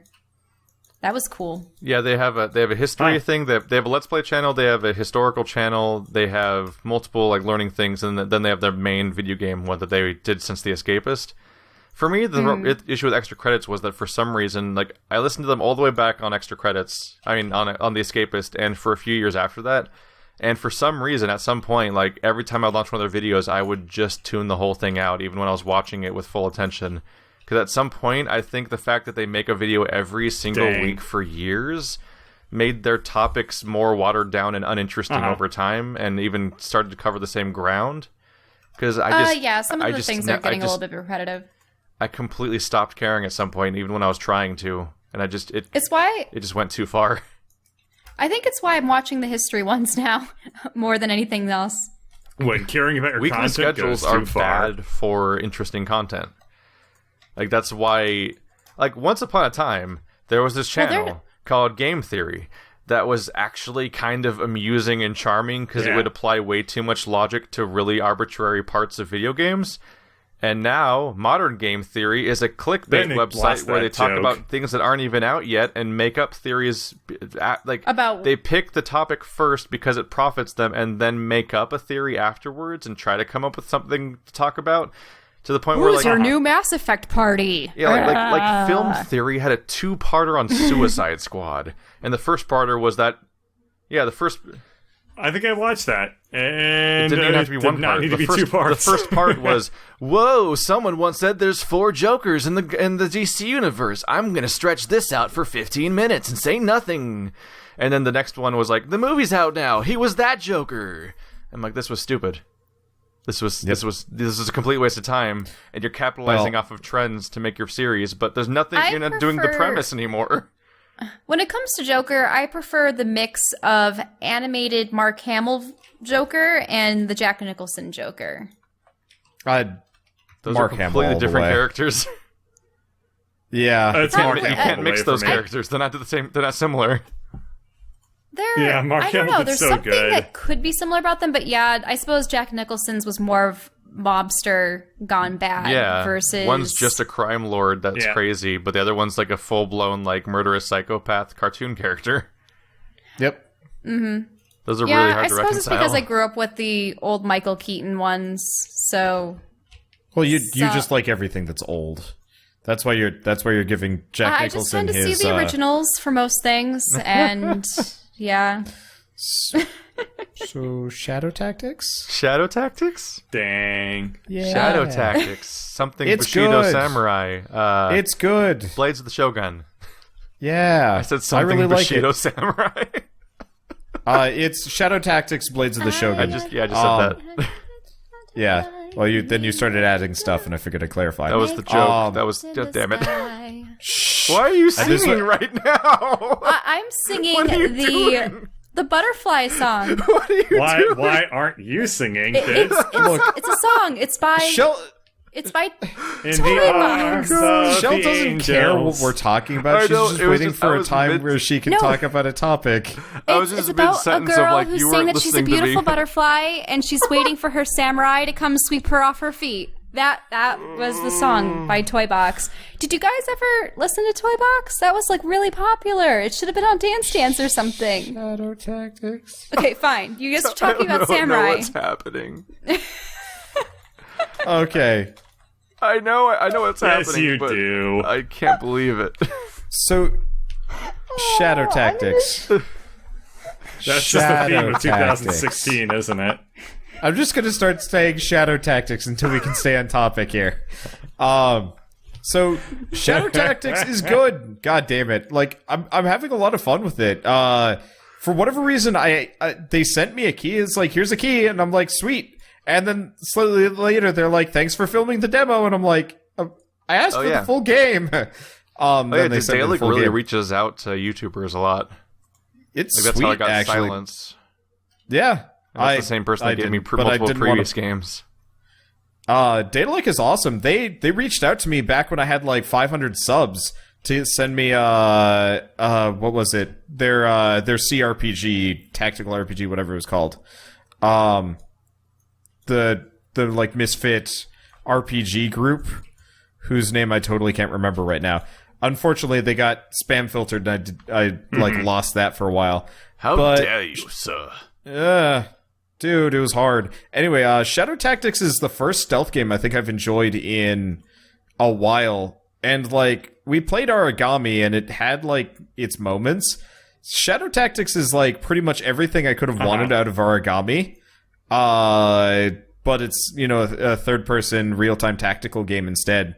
Which kind of surprised me, because I really was not expecting much of it. I was like, oh, it's a stealth game. Yeah, I'll try it. And now I'm just like, I'm going to murder every single person on these levels. And if it takes me 2 hours, then so be it. And I usually don't do that. Judging by the first one. Because I've only played one so far. Okay, so the first level...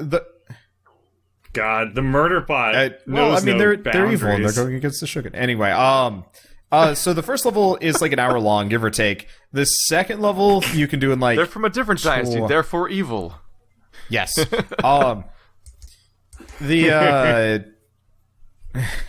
they take your jobs? I've totally forgotten now. Shit. Yeah, you you did. did. We kept poking him until he broke. I don't know. We just Wait, so whittled what away at his ability to think. are you referring to? All right. It's Yeah. So they're actually evil. it's just enjoyable. Like you're given it's okay. So it's a couple of. It's a lot easier to do these if you don't just like laugh when I'm trying to like get back on track. But anyway, so you're given a team of like 5 characters total, presumably, though you only get access to like 1 or 2 for every mission. I guess 2 or 3. But so each one of them has like different powers, and they're pretty distinct. Like you get the ninja who can throw a rock to distract people, and like a shuriken, and he can also like climb through buildings and stuff. You get just a straight up samurai who kind of sucks at stealth. Like you try and pick up somebody to like hide them in the bush, and he just like stands upright and just walks away with the guy. And it's like, no, you idiot, don't do that. But he can carry 2 people because he's huge. Yes. And he can sprint, which is really nice, actually, when you're, like, panicking and trying to run away from things. Oh, shit, what else is good about it? I really like this, there's one chick who has, like, traps and a bird call. And so it was just, like, climbing up on rooftops and having, like, a trap at a corner of a building. And, Like that kind of bird call? yeah, exactly. So I'll be on the rooftop, and I'll have, like, a trap somewhere. And effectively, my entire thing is to just bird call until they finally, like, you know, I just wild goose chase them all the way, all the way around an area, and effectively eventually get to the point where they get to my trap and, you know, I kill them in secret and stuff like that. And I really appreciate it because it's a nice stealth game that doesn't really kind of fall to the same bullshitty tropes. Like, you get spotted, you're pretty much fucked and you have to reload. But the game, like, legitimately reminds you to quick save constantly. So instead of just being like, well, you just lost a shit ton of progress, it's like, you need to save now, probably, because you're in trouble. That's a common theme with you lately. I've heard you swear That's kinda profusely over Fallout. Oh, yeah, I lost, like, half an hour today on Fallout because I forgot to save. Yeah, because I got hookworm, and I was just like, whatever, I can deal with this. And then I blew up, and I was just like, oh no, I forgot to save a while ago. On a landmine, was it? Yeah. Somebody put a landmine in a trailer home.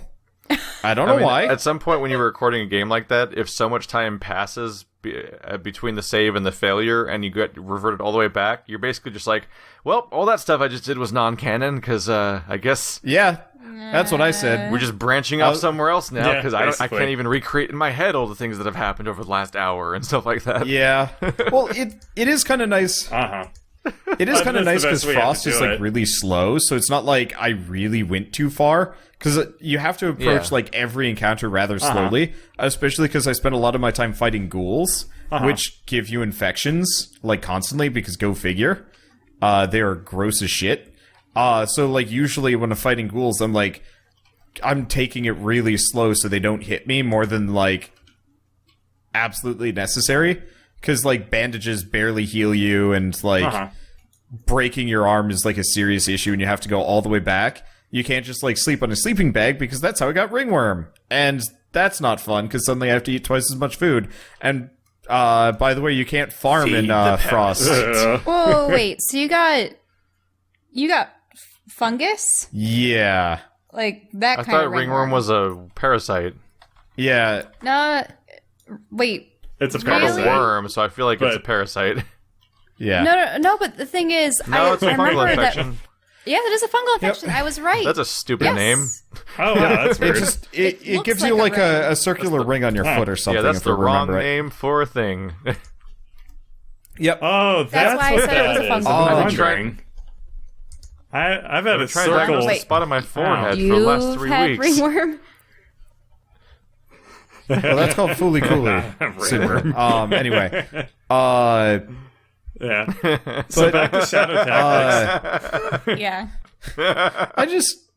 I guess I'm just really happy to be playing like a tactical stealth game that kind of doesn't suck, because there's been a lot of I agree. there's been a lot Those of are hard to absolutely find. garbage Those are stealth very games hard to find. lately. Like Keith and I played Origami, and I don't think we talked about it too much, but like after a certain point, it was just kind of like it was ass. There was just so little going on with it. Yeah. Whereas, like, this one, one of the things I really like is, instead of just being able to see, like, everybody's, like, sight cones, you can either mark one person and see where they're looking specifically, or you can put down, like, a marker that shows you where, if anybody ever sees this specific section of the area, and it kind of forces you to, like, keep all enemies in mind, and they usually have patrol paths. I was actually... the AI is a little bit cheesable. I got to a point where I had like 10 corpses on a roof, and every time this lady would like come upstairs, there'd be a new corpse waiting for her, so she'd freak out and some of the guards. At which point she'd like run away screaming, and then I'd kill the guards that she summoned, and then she'd come back and she'd be like, ah! And just run away. That's like me in beautiful, Deus Ex, where it was like, I'd shoot somebody and hide in the bathroom until everyone your left. battery just keeps recharging, so you can keep like taking them down as they come around the corner over and over again. But yeah, dude, stealth games suck. That's all I have to say about it. They're really, they're really hard to get right. Matter. They're really hard to design. Yeah. Like, Dishonored and Deus Ex both have the issue where you could totally stealth through them if you really want to, but, like, also the moment something goes wrong, you just win anyway, because you can just take everyone down. It's hard to make the stealth believable, because the way you have to do it in real life, if you wanted it to be believable, is if you get caught, you die. That's more or less how shadow tactics work. At the same time, that's very unforgiving. Well, yeah, but that's why this game specifically keeps... Unforgiving. It's unforgiving that you try to play the genre as not its genre. Yeah.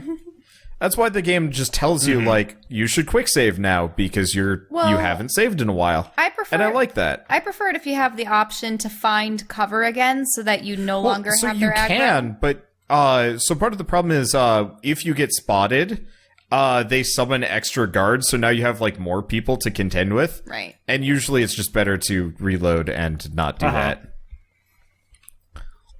There was, in Metro Last Light, or not in Metro Last Light, but just in Metro 2033 or whatever, they had a lot of stealth, and granted it's an action game, it's not exactly a stealth game, but what they did that actually worked out really well was, as soon as you got discovered in a stealth level, the guards were in alert mode permanently.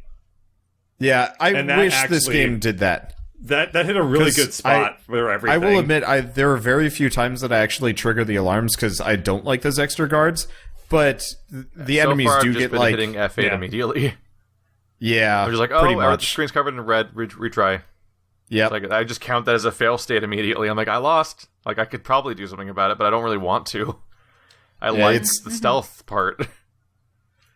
Because that's the problem is, like, Deus Ex and Dishonored are both games that tried to make it valid to play them as action games. But the problem with that is that if you play them as stealth games, the action part never goes away. So it's like, oh no, I've been discovered in Deus Ex, and I press B to initiate a cutscene where I instantly punch them out, and it's over. Or in in Dishonored 2, I made this entire hospital mad at me. They all saw me and freaked out and chased me. I walked into a corner, and as they came up to me one by one, I hit control to parry their attack, and then hit control again to choke them out slowly in front of all their friends. And I did that to like 6 consecutive people in one crowd, and it worked. And it's like, that's not how it should work. There's no reason to stealth in those games besides making the agreement with yourself, like, I'm totally going to stealth through this, because the game doesn't incentivize it, really. The only incentive system in that game is whether you kill people or leave them alive, and that's completely irrespective of whether or not you're stealthing.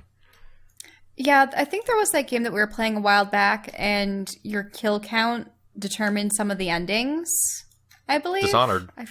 Both Dishonored games. Dishonored does that? Metal Gear. Yeah, Dishonored games do it. I think almost every stealth game has that to some degree. But the problem is that they also then make it too easy to do non-lethal takedowns. So then the non-lethal part just makes it so that you're basically just killing everyone, but not actually killing everyone. And so you get the good ending for not killing everyone while having the gameplay style of killing everyone. I think which I think is actually the best. I love playing through that way. Wouldn't it be better if you had one where you actually... Okay, so there's 3 levels instead, where there's you completely avoid your enemies. They don't see you. You never have to interact with them. 2 would be you knock them out. 3 would be you kill them. I actually really would like to play a game like that where like the ending credits roll and like literally nothing is happening. Like everybody's just going on with their lives. They're just like, oh, as your this thing was character missing that we were has supposed to never protect. been there. Hey, who left the safe open? And like maybe it ends with somebody like figuring out like shit, all of our stuff's gone or something like that. Like I don't know. I think it would be really kind of amusing if you had like somehow totally 100% ghosted your way through Dishonored, like not even taking down those like repugnant leaders that you're supposed to totally take down. Like Yeah. if it was one of those where like you could totally bypass the entire way and just rescue the girl, and so like everybody is just like going on with your lives and their lives, and then they like open up the door to was it Elizabeth? No, that's BioShock. That's BioShock. It would be interesting to have a third fork, because you rescue her either by killing everyone or somehow disabling everyone. But yeah, what if you did just rescue her and just had a neutral ending where it's like she's safe, nothing else happened. I actually thought they were gonna let me ghost something in Dishonored 2 because somebody has a magical device they use to like control someone magically and stuff like that. And they have a lens thing in it that has to be installed correctly, and you can go into their office and find like the broken, shitty, stupid lenses that almost killed her before and swap them out without her knowing it. And I'm like, right. Yeah, cool. It'll be one of those things where I know what's going to happen, but the end game thing would be that I just leave and we just know that at some point in the future she'll get herself killed or whatever by using it. But instead what happens is she instantly shows up and instantly uses it right in front of me. I'm like, what? No, you took it from me. You took this moment I wanted to have, which was a lack of moment. I wanted to not see anything, but just know that some point after I've left, she won't even know it was me, and she'll just come into the office and just tragedy happens because that was the setup. But instead, it happens in front of you because AAA games are terrified of ever having stuff not happen directly in front of you, and it kind of just ruined it for me. But I feel like Mark of the Ninja and Shadow Tactics are really like one of the coolest ways to do stealth, which is that they're all about giving you every possible bit of information you could ever need from this kind of game, and then acting accordingly with that, as opposed to games like Deus Ex and Dishonored are more like they're stuck being first person, and they're stuck being super limited perspective, and they try to do all these gimmicks like seeing through walls to try to help you a little bit, but at the end of the day, like it's actually really difficult to have a good awareness of everything going on around you. And it's a friend of mine once summed up playing the original Deus Ex as like, you're about to go on a mission and they're like, you need to kill this target. Here's a picture of him taken from a satellite located 3 miles out of the Earth's atmosphere that we actually drop in some mud. I mean, oh my god, is that accurate, more or less. Though? Like, they really did, like, in that game, like, try to get us rid of the map as much as possible, and it did not work. In the Deus Ex and in the new Deus Ex and new Dishonored games, like, they let you fall back on action gameplay because they know such a huge percentage of the players are going to have trouble with the stealth part, because you have to, like... It's like Sonic. It's like Sonic levels to an extent, where it's like the 10th time you've played, you got everything down. But that's why games like Mark of the Ninja and Shadow Tactics can get away with this idea of being completely unforgiving once you do mess up, because they give you so many tools to not mess up. Yeah. I like having all of those extra tools. I hate stealth in Fallout because it's effectively just like. I mean, there's a thing that's a stealth boy that just makes it so you sneak better, but you're maybe invisible, but it's like Bethesda super button. vague. The magical Does it even work on Bethesda ghouls button. and stuff, though? Yeah. What was that? Does it even work on ghouls and more ravenous creatures? Actually, so interesting thing for Frost specifically is ghouls are blind as shit, so unless you're making a lot of noise or standing up or whatever, they generally can't find you. Okay. It's just at this point, I want to fight them all because that's how I get my experience. Oh, that's just reminding me of Until Dawn. Yeah. But I remember turning invisible in that game. I like the idea of it so much with the like the idea of stealth so much, but every time I'm given like the opportunity to do stealth in a game, I'm just like, I kind of hate this. I think it's one of the reasons why I've never played a rogue in MMOs or Well, I mean, co-op MMOs are things. kind of a different beast entirely, and generally, like, I mean, the I think stealth is just you're invisible unless you're close enough to an enemy, and you then just you're press not an invisible invisible. button and stay out of circles. Yeah. It's such See, a I completely kinda different prefer beast than like that. line of sight stealth and how every other game works. Like, I prefer to have the stay out of circles thing than the like kind of vague, like, enemy turned around and suddenly spotted you and suddenly you're in trouble and there's no way to deal with it. So I guess you gotta shoot your way out because that's the only way you can escape your fate. That always feels really awkward to me. I mean, stay out of circles would be way less immersive than anything that True. a first-person stealth game does. Like, oh, you've entered 5 feet of him, now he's automatically aware of your presence because MMO.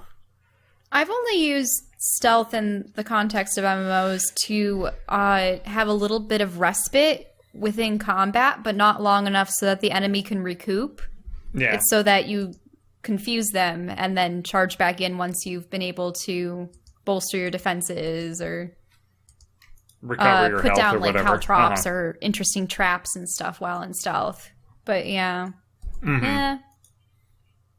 I've never been able to get into like It's trap laying difficult. as a mechanic It's difficult. in a video game. It's I great like it. in Orcs.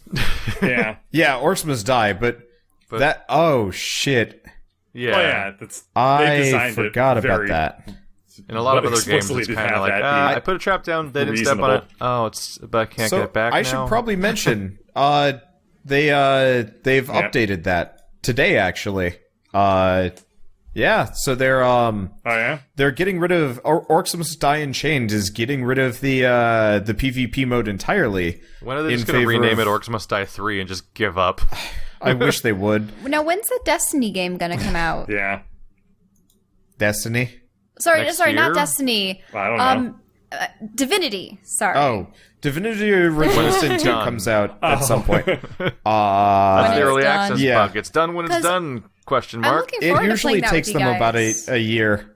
What about Stealth in Metal Gear Solid 5? Actually, I haven't played Metal Gear Solid Stealth that much, but it looks like if you are going to be doing like first-person, third-person stealth in like a 3D environment, that's probably the best way of doing it. Metal Gear Solid 5 and all the Metal Gears already have a huge advantage in that they're third person. Yeah. You have so much more information immediately for not being a super like cone vision first person game. I really don't Yeah. like first-person stealth. It's awkward and unfun. I think that any video game where movement ends up being like extremely important like that is almost always going to be better in a third person perspective First-person than a first person platforming is perspective. awkward. There are virtually no mechanics about stealth Yeah. that benefit from being first person aside from an overemphasis on interiors. Immersion. Because the more inside the Yeah. game is, the harder it is to do third person unless you're just going to like True. go full Metal Gear Solid 1 and just rip the roof off the building and just have floating cameras above you. It's pretty much the only way to go at that point. Do we want to do questions? Sure. Yep, we haven't It's a good gotten time around for to questions. questions. Oh, All sure. right, I posted the link at the beginning of this, and most of the questions are not great. Should I read the bad ones too? I mean, sure, but what makes them bad? Wander, have you ever tried Call of Duty Infinite Warfare? Nope. Delete. All right, what would you do if the doctor suddenly says oops or oh shit? Probably die. Delete.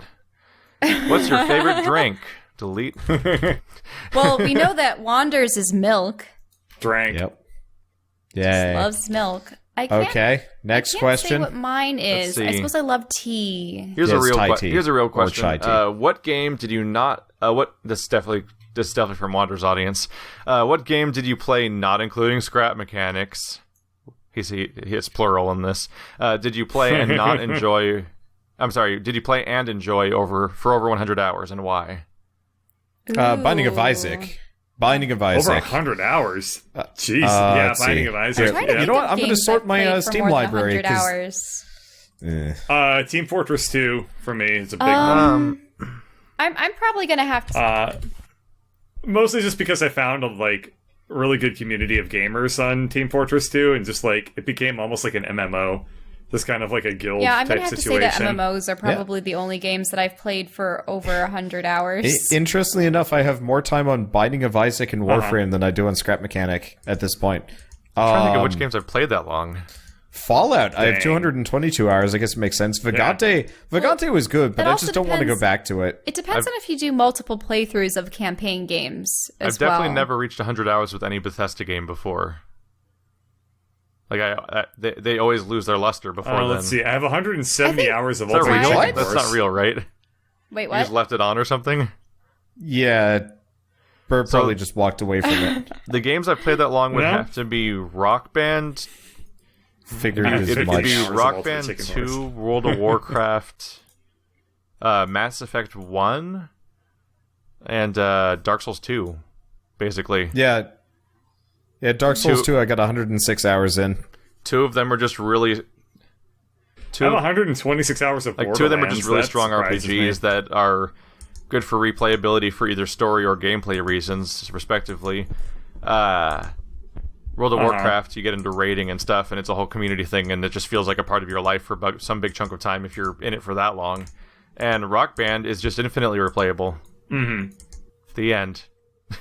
I beat every I beat every campaign in all 3 Rock Band games on every instrument on expert, and and I had 1,000 DLC songs, so you clock up hours quickly playing your own library. I'm one of those unfortunate individuals that had friends that would occasionally play Rock Band, and we would be able to do so at their houses, but we never got one of our own, and I was always very sad because I really enjoyed it. It was just one of those really cool party games. What bummed me out is Yeah. Rock Band 4 came out, and I tried playing it again, Right. and my fingers Next question, hurt I guess? immediately. Because I hadn't touched it in so long that my Yeah. like, trying to play the guitar, like my fingers would actually cause pain on Kyle just says- trying to fret. Yeah. Bird, how can you be so sexy without pulling a muscle? That just came in about a second ago. I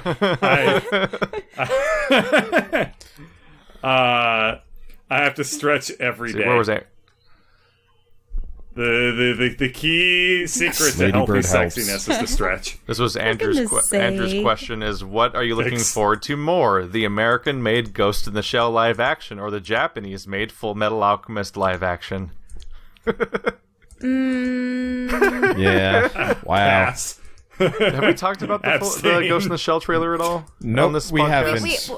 We have was- talked about Do we Ghost in the need Shell, and wait, what? Boobies. Yeah, When did that come up? I've only seen the small teasers. Here's where the she's thing about doing you flips. saw it, you just weren't paying attention. So the thing about it is, it kind of feels like a cheap excuse to put Scarlett Johansson in a like in another nude skin-tight suit, but Okay. like kind of the like robot another censored nude skin suit, which is really weird. Yeah, there's a whole bunch of scenes where the character is just genuinely naked in the original Yeah. movie, and this one she's going to be in a weird like skin color tights thing. Yeah. Because Yeah, it's supposed to be- because you know it's going to be PG-13. Yeah, I'm looking at it right now. It's Yeah. really weird. And the original movie was Yeah. definitely not.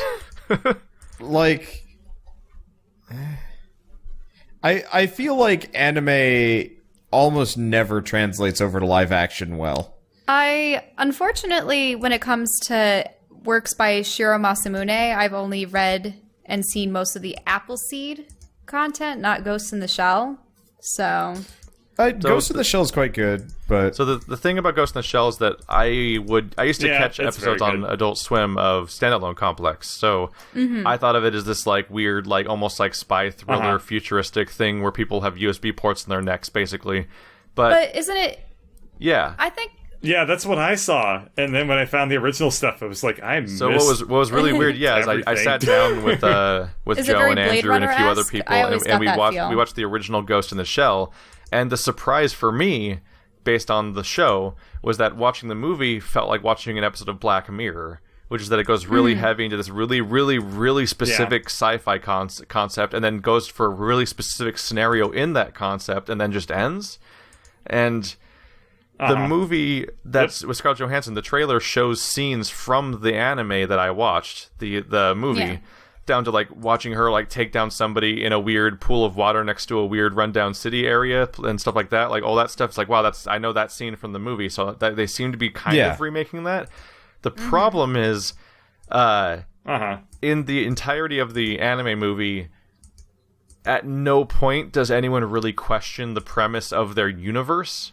Like, it's just people everywhere are cyborg people, and it's just their Accepted, society. Well, yeah. It's very much Black Mirror, where it's the show itself is just accepting its own premise and moving forward. But the movie, right, like the people riding bicycles. The movie coming out now is like, it's like, I don't know, you made me this way, and I've always been different, and I don't know how to find my way in my life, and how do I fit in with society? And I'm like, what is this dialogue? None of this fits with what I know about what you're basing this on. What is going on? So, in other words, they're making her exclusive. They beyond made the her the norm. protagonist of every young adult dystopian Yeah. movie. No. So She's Katniss. She's no. Divergent. She is. I mean, it So, makes perfect sense to do that. But, no. In the actual like Ghost in the Shell, she was just in an accident when she was younger. I don't even remember what it was, I thought but that effectively, they did make a comment where she was probably one of the individuals that had been in a cybernetic well, yeah, body she the had. longest. So specifically within Ghost in the Shell, they wouldn't give you a full prosthetic body unless you really needed it for one reason or another. Specifically, military cyborgs or like grievous injuries or disease. So she specifically was in like this terrible car crash when she was younger, I believe, and one of the like pioneers for full prosthesis was there and was just like, all right, this kid's mine, and then runs off with her and more or less turns her into a cyborg. I mean, I'm making it kind of jokey here, but like reality is this guy turns her into... And they tied her up and put her on train That's tracks. basically it, yeah. Yeah, turns her into a cyborg, and then she just lives that way for the rest of her life. And she had to do like a bunch of pseudo shitty jobs for a while, because the new Ghost in the Shell animated series kind of gets into it because she pretty much can't afford her own body. She's so constantly paying it off. Yeah, so she more or less got sold into being military ish. Which is like kind of super shitty and not great, but whatever. She's also like, you know, an expert hand-to-hand fighter, whatever. But so everybody in the universe has prosthetic bodies pretty much, and it's like constantly like this. It's this really nice cyberpunk like Usually it's parts. crime show. Parts are full. They did both. Like the first episode, I think, is about this politician more or less who has a full prosthetic body, who enjoys putting his cyber brain into geishas, and then a terrorist organization comes in and kidnaps his brain, and then puts one of their brains into his body and is trying to get out of the country with it. And then they find out, and they're like, they catch him in the airport, and it's cool. And I actually really liked that because I thought it was an interesting, like, how Keith likes Black Mirror. I thought it was an interesting, like, crime drama without succumbing to the same like bullshit that most other ones do. It does remind me of Blade Runner with replicants. Oh yeah, and the like, because it just has that investigative nori feel to it. And there's some other like plot stuff that they get into. Whereas the Scarlett Johansson movie, it's just like Probably going to be Jensen style action. I didn't ask for this. Divergent 5, more divergentier. Yeah. We're more different than ever before. We invented new levels of Super Saiyan differentness. The interesting thing about Appleseed... I'm not joking, by the way. That's the plot of Divergent, like, part 4 or whatever, is they get more divergentier. I've only seen the first Divergent, I think. It's sludge. Man, it's like Die Hard. It's script sludge. It's garbage. It's all the basic concepts of what's popular diluted into an actual script. Yep. Yeah, so with Appleseed, the interesting thing was it was after World War III. And but they on topic. No, but this pertains to Ghost in the Shell. It's about the same author, and this is just another facet of the universe that he likes to create. But in that one, there were actually wars between the cyborgs and the humans. And then there were actually genetically modified humans that were considered somewhat like replicants, but they had very limited lifespans and would have to regenerate and everything. Yeah, so that was interesting because they had 3 different sort of variations of humanity. I will say that if anyone likes the original Ghost in the Shell, they'll probably like Black Mirror. And if you like Black Mirror, you should definitely find the original Ghost in the Shell movie because it's like a lost animated episode of it. Yeah, it fits so nicely together. That's a pretty accurate summation. I need to watch more Black Mirror. I watched about 20 minutes, and then I was like, Keith, I'm already depressed. It always makes me depressed at the end. So it's so sad. I have to say, actually, God Keith, damn, I'm kind Black of annoyed Mirror at you is for heavy. introducing Shell to it, because... I started having existential crises. She's watching it while I'm streaming, and so I finished streaming after a long day, like 6-8 hours of stream, and I'm tired. And Shell's like, and then Shell's like, sad I about watched the this future. interesting episode, and it was so unhappy. And then I'm like, Shell, I really just don't want to hear unhappy things right now. So she summated the entire series for me after I've said no repeatedly and put headphones in. You could always watch the one not depressing episode. San Junipero.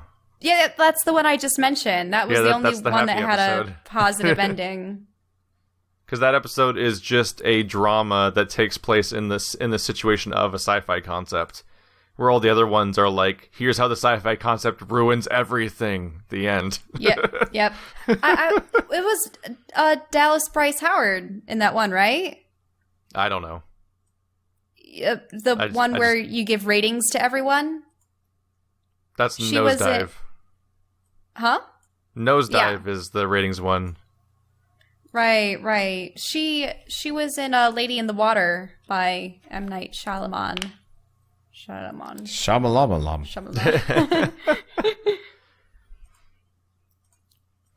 He's the guy that runs Khan Academy, right? Huh? Yes. I don't know who that is, actually. Okay. Oh. Salman Khan. So the thing about Black Mirror is that, like, it's when you go through it, because it's a bit older, it's shocking to see who the casts of some of it are. Mm-hmm. Like, what is it? Yeah. Black Mirror episode Be Right Back from season 2, I think.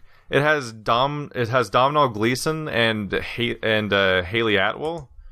So, in other words, it has Agent Carter from Avengers and from Captain America and everything, and it has the evil guy from the new Star Wars and the main character of Ex Machina and stuff like that. Yeah, I saw her in that. I didn't recognize the guy though. That's so weird. Yeah, that guy was the villain. He was like the Nazi leader-looking guy from the new Star Wars movie. Yeah.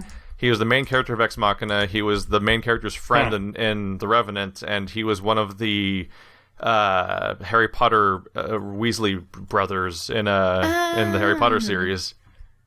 I actually recognized a couple actors from what was it? From Downton Abbey. Oh, which there are a lot of he, Downton Abbey actors. Is he Donald? That's not a real name, is it? No. I'm like, Percy. I'm like, that's not. There's Bill. There's George. There's Weasley. I think it was Percy, if I remember right. You'll probably think of Ron because his full name would be Ronald. Ginny. Yeah, I think that's all of them. Yeah, Fred and George were the twins. The older ones were Bill and Percy. Younger one was Ginny. I think that's all of them. I think. Why are you making me do this? My brain. And you're forgetting Harry Weasley. Harry Weasley. Oh. And Ron Potter. Oh, no. Now, that sounds so wrong. It crunches my Ron brain Potter a little sounds bit. like a desk worker. All right, here's an old question. Oh, okay. Who got you into gaming? What first dragged you in? My dad. Shareware. My dad. I guess my older brother. I think my mom bought a Nintendo that came with the Mario Duck Hunt cartridge as babysitting. Mario Duck Hunt? Is that even... Yeah, the first Mario game was NES packaged with Duck Hunt, and it was a double game cartridge. Yeah. Literally on the same cartridge. Yeah, you would switch to the main menu. I see. I was just imagining Mario wielding a rifle, killing No. It's ducks. like when you go to the arcade, and the arcade cabinet has like 10 games in it. It was one of those. Shell, you just spawned a new I'm sure no one needed to be given that idea. I'm sure someone had the idea, what if Mario Duck Hunt was one game? Like we've had like 30 years to come up with that idea. I think someone did it. So what was tragic was that that was my first game, and the second game that came with it was Ninja Gaiden. So that was one of my first video games ever. Oh, so you played like... Well, that explains your love for. I'm pretty sure I've only ever played Dark the Souls. first level of Ninja Gaiden. Because I've never played as an adult, but that's what I had back then. Okay, so those were your first games. What are Bird's first games? Duck Hunt. Was it just Duck Hunt? What do I remember? Chuck Rock, Sega Genesis, Sonic. What was it? Bubsy the Bobcat. But like, what's the story It's of like like what you how get you when you're acquired young. the system though? Because Keith got his from his mom. I don't know. As far as I know, one day I woke up and I was in preschool and I had a family, and I apparently like this was all normal to me, and I was cool with it. Your parents already had the And I game had a console game before console. you? Okay. It's one of those questions that's How hard much to give older was good your answers brother, to, then? because it's just like, when did you start playing video games? They happened at us. He's 4 years older than me. Yeah, I was like literally, as far as I can tell, one day I just woke up and I was 5. I think my oldest memory is from when I was 2 or 3. And I was just like, my parents were like, "Are you ready to go to preschool today?" And I was like, "Of course I am," because that's reality, even though I've never been conscious of it before this exact moment. But I still remember that day, because I remember being like, today feels really weird, and I don't know why. Next question. Oh, well, we haven't answered ours. What was your first game? Shareware. Already said that. I thought you said Duck okay. Hunt. You lied to No, us. that was Bird. He was giving an answer for Bird, even though it Oh. wasn't real. I did. Oh. I did play Everything you Duck say Hunt. is lies, Wander. Stop it. Stop lying to all your Apparently friends. I thought so. we liked Look. each other. Okay. Extrusion. So, my father had an Atari from, I believe it was the Sears variety. It's interesting, but it was still an official Atari system. And we had Space Invaders, Asteroids, Missile Command, and yeah, those are the ones that I played. I don't. Target Fun. Target Fun was the one that my brother and I could play together for the most part. So that was just, I suppose, the closest thing you could get to Duck Hunt, because you literally had these 2 little pegs on the sides, and you could only move them diagonally up and down. They were fixed in place, and you would shoot airplanes, boats. Actually, there was a level that was really fun. One of you was an airplane, and the other one was a boat. So we would fight over who got to be the plane and who got to be the boat. Whoa! And you'd be flying in different directions, and you had to time when you shot your torpedo And then or you your grew missile, up to be otherkin. because what? Because Boatkin and planekin on DeviantArt. Yeah. because they would travel with you. I don't know how they traveled, but the missiles would also slide along the screen at about the same rate that your guy did, and you could speed up and slow down.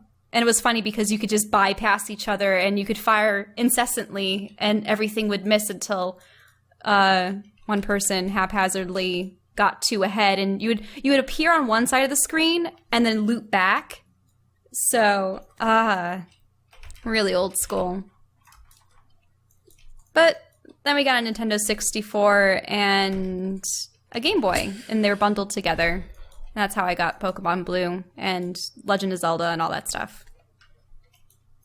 Sorry. I hear you. I see you visibly sighing. Oh no, and I'm just breathing. I'm just breathing. I'm always worried that someone's going to be like, shut up, Shao.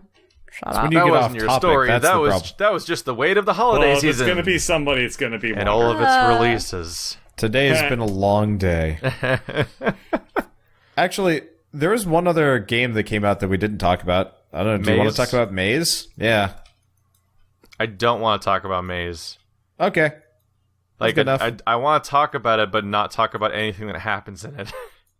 Yeah. Because nobody should... This is not the place where anyone should find out what the contents of Maze's story are. Because that's something to experience on its own. Yeah, that That is a that ride. Game, that game is a ride. I hated the motion blur, but the rest of it was actually like... I thought I was going to kind of hate it. but I was like, whatever, I'll get into it. It was good. So by the time I finished Maze, I recommended people check out Zenith in the context of it being a weird game that, like, they're both games where the basic gameplay kind of fails, but it's so heightened by its presentation or story elements. I mean, the gameplay was just classic, like, adventure game, just find the thing to progress, go from there. It's not even real adventure game stuff, though. Like, it's not like, you don't like, think about the contents of your inventory and think about, where would I use that? It's all like, go find the glowy box to click on the glowy box with the glowy box. I didn't like I guess I'm okay with that. Stuff. I grew up with King's Quest, and I hated King's Quest. Yeah, but it's just, the difference here is that this version that Maze presents is not problem-solving. No. It's just run around and click on glowy things until the next thing happens. Like, at one point, you have a bent thing, so you have to make it not bent, but to make it not bent, you have to take it to a very, very specific desk in a specific part of the world to do so, because nothing works in ways that make sense. I was just saying right then there, hey, we have a hammer, why don't we hammer it straight? But no, you need the flat surface for it. Yeah. But it's a game that starts off with a very tiny glimpse of something being weird, stays relatively basic for almost an hour, and then continues ramping upwards in weirdness until it just starts looking like a graph of a limit where it just escalates exponentially. and up until the ending, and you're like, and then by the end you're like, we're here now. This is happening. What an experience. But the fact that did they actually make don't. their own song? I would say don't. Spoils. Okay, fine. The song, yes. I would just say just don't. It's fine. I remember playing King's Quest as a kid and getting scared. What happened in King's Quest? Because everything's like purple and blue in those games and adorable and bright. I was walking in the woods and I ran into a snake and died. I think I saw that. Was that the one with the JonTron reviewed? I don't know. It was the one with the owl that like never shut the one where you're playing up. You're playing as King Graham and you walk into any corner and just instantly get killed by something and the narrator's glib about it. Yeah, I played that and it made me scared everything of everything. Was dangerous. Dude, this is ridiculous. Wait, so would the narrator come forth and be like, and so the king perished. Yeah, the owl would be like, yeah, the narrator would just be like, and so Graham's quest came to a tragic end. In the Space Quest and King's Quest games, there was a narrated like one-liner that was being like all snippy about the way you died, and if it was for every single possible way of dying. Yep. That's actually probably my. That's probably my favorite Game Grumps series I've ever seen. Aspect of the game, you'll die in the desert. Played them. You'll be like, you need a drink, Graham, and stuff like that. Yeah, one time when I was really young, I was making shadow puppets. This is escalating. What's wrong with you? Aww. No, I was making shadow puppets of like monsters, and I was like 6. And then I actually made one that was too scary. You didn't have object permanence, you forgot about your own hands. And stopped.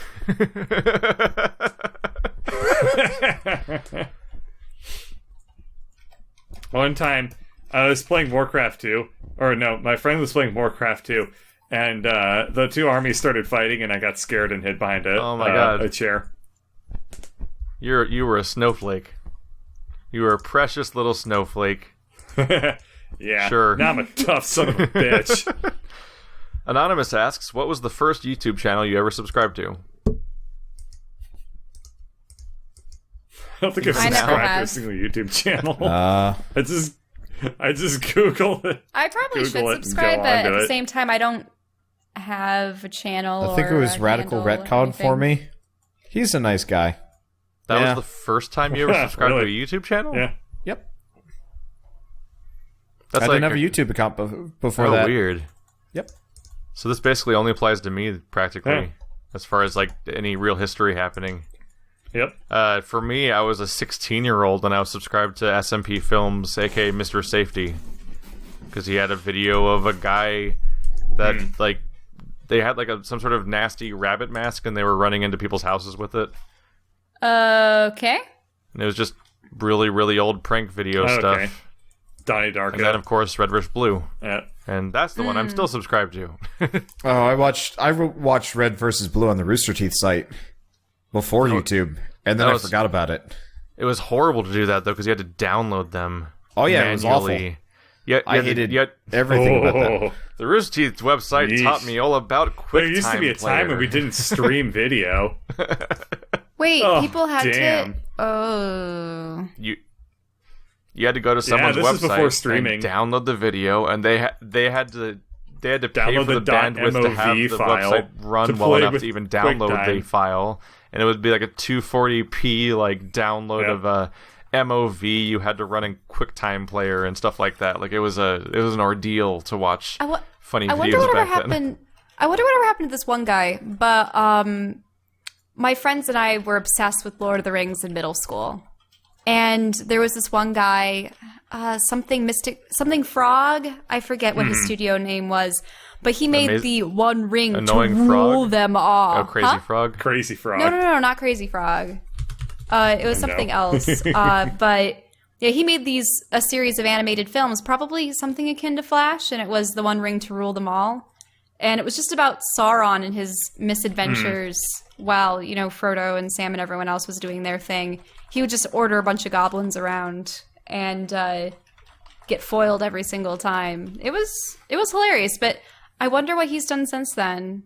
Have to look back at that. He did a number of other videos, like Final Fantasy and a number of other things. The Chocobo song just gets stuck in your head. I have another chat question now, which is, can you still make banana puppets? All right. I can. I think it's Legendary Frog. So, what you want to do... All right. It's a very elaborate one. So, to do this, first step is to hold your hand parallel to the ground. So, like, your elbow and, forearm is parallel to the ground. Then... make your thumb come down so you form a mouth. Like a bird beak. That's the shadow puppet. That's not a shadow puppet. That's just a hand folding. So I was just doing this over and over again. And then I had a second one. And I made the shadow of one of them eat the shadow of the other. And that was a bridge way too far for my mind. I think one of mine was always, you would cross your middle finger over your index finger on the one hand. You would bring up your other fingers to make horns. Your thumb would be the lower part of the mouth. And if you really wanted to add teeth or tentacles, you'd bring your other hand as the lower jaw and wriggle them. Yes. Oh yeah, the little bird thing that people did in middle school. I remember that. But more monstrous. We're talking about shadow puppets now. This next question. is a weird turn. I mean, we've been going for 2 hours and 10 minutes. We might want to actually consider putting geez, putting the end on this. Yeah. Podcast. Before we start talking about porridge recipes. Yeah. I got bored of the game that I'm just playing in the background. We've been going so long. Well, if you want to be bored by long future podcasts, but want to have your questions asked in them, go to 4nerds.tumblr.com/ask, which is currently our receptacle for podcast questions. It should be on the screen also if I edit incorrectly. And that's where these questions are coming from. Even the ones I delete. No, you save the worst. You save the worst. I can't. Save them. I don't want to keep them. For episode 50, we'll do a lightning round of the shittiest questions. If we make it to episode 50. I mean, this is what, episode 11? This We is just got episode 10. We're pretty good there. on this. Oh, this is episode 11. I just haven't gotten the files yet for 10, so I haven't made it yet. Yeah. Hey, I synced up episode 10. See you guys next time. Yeah.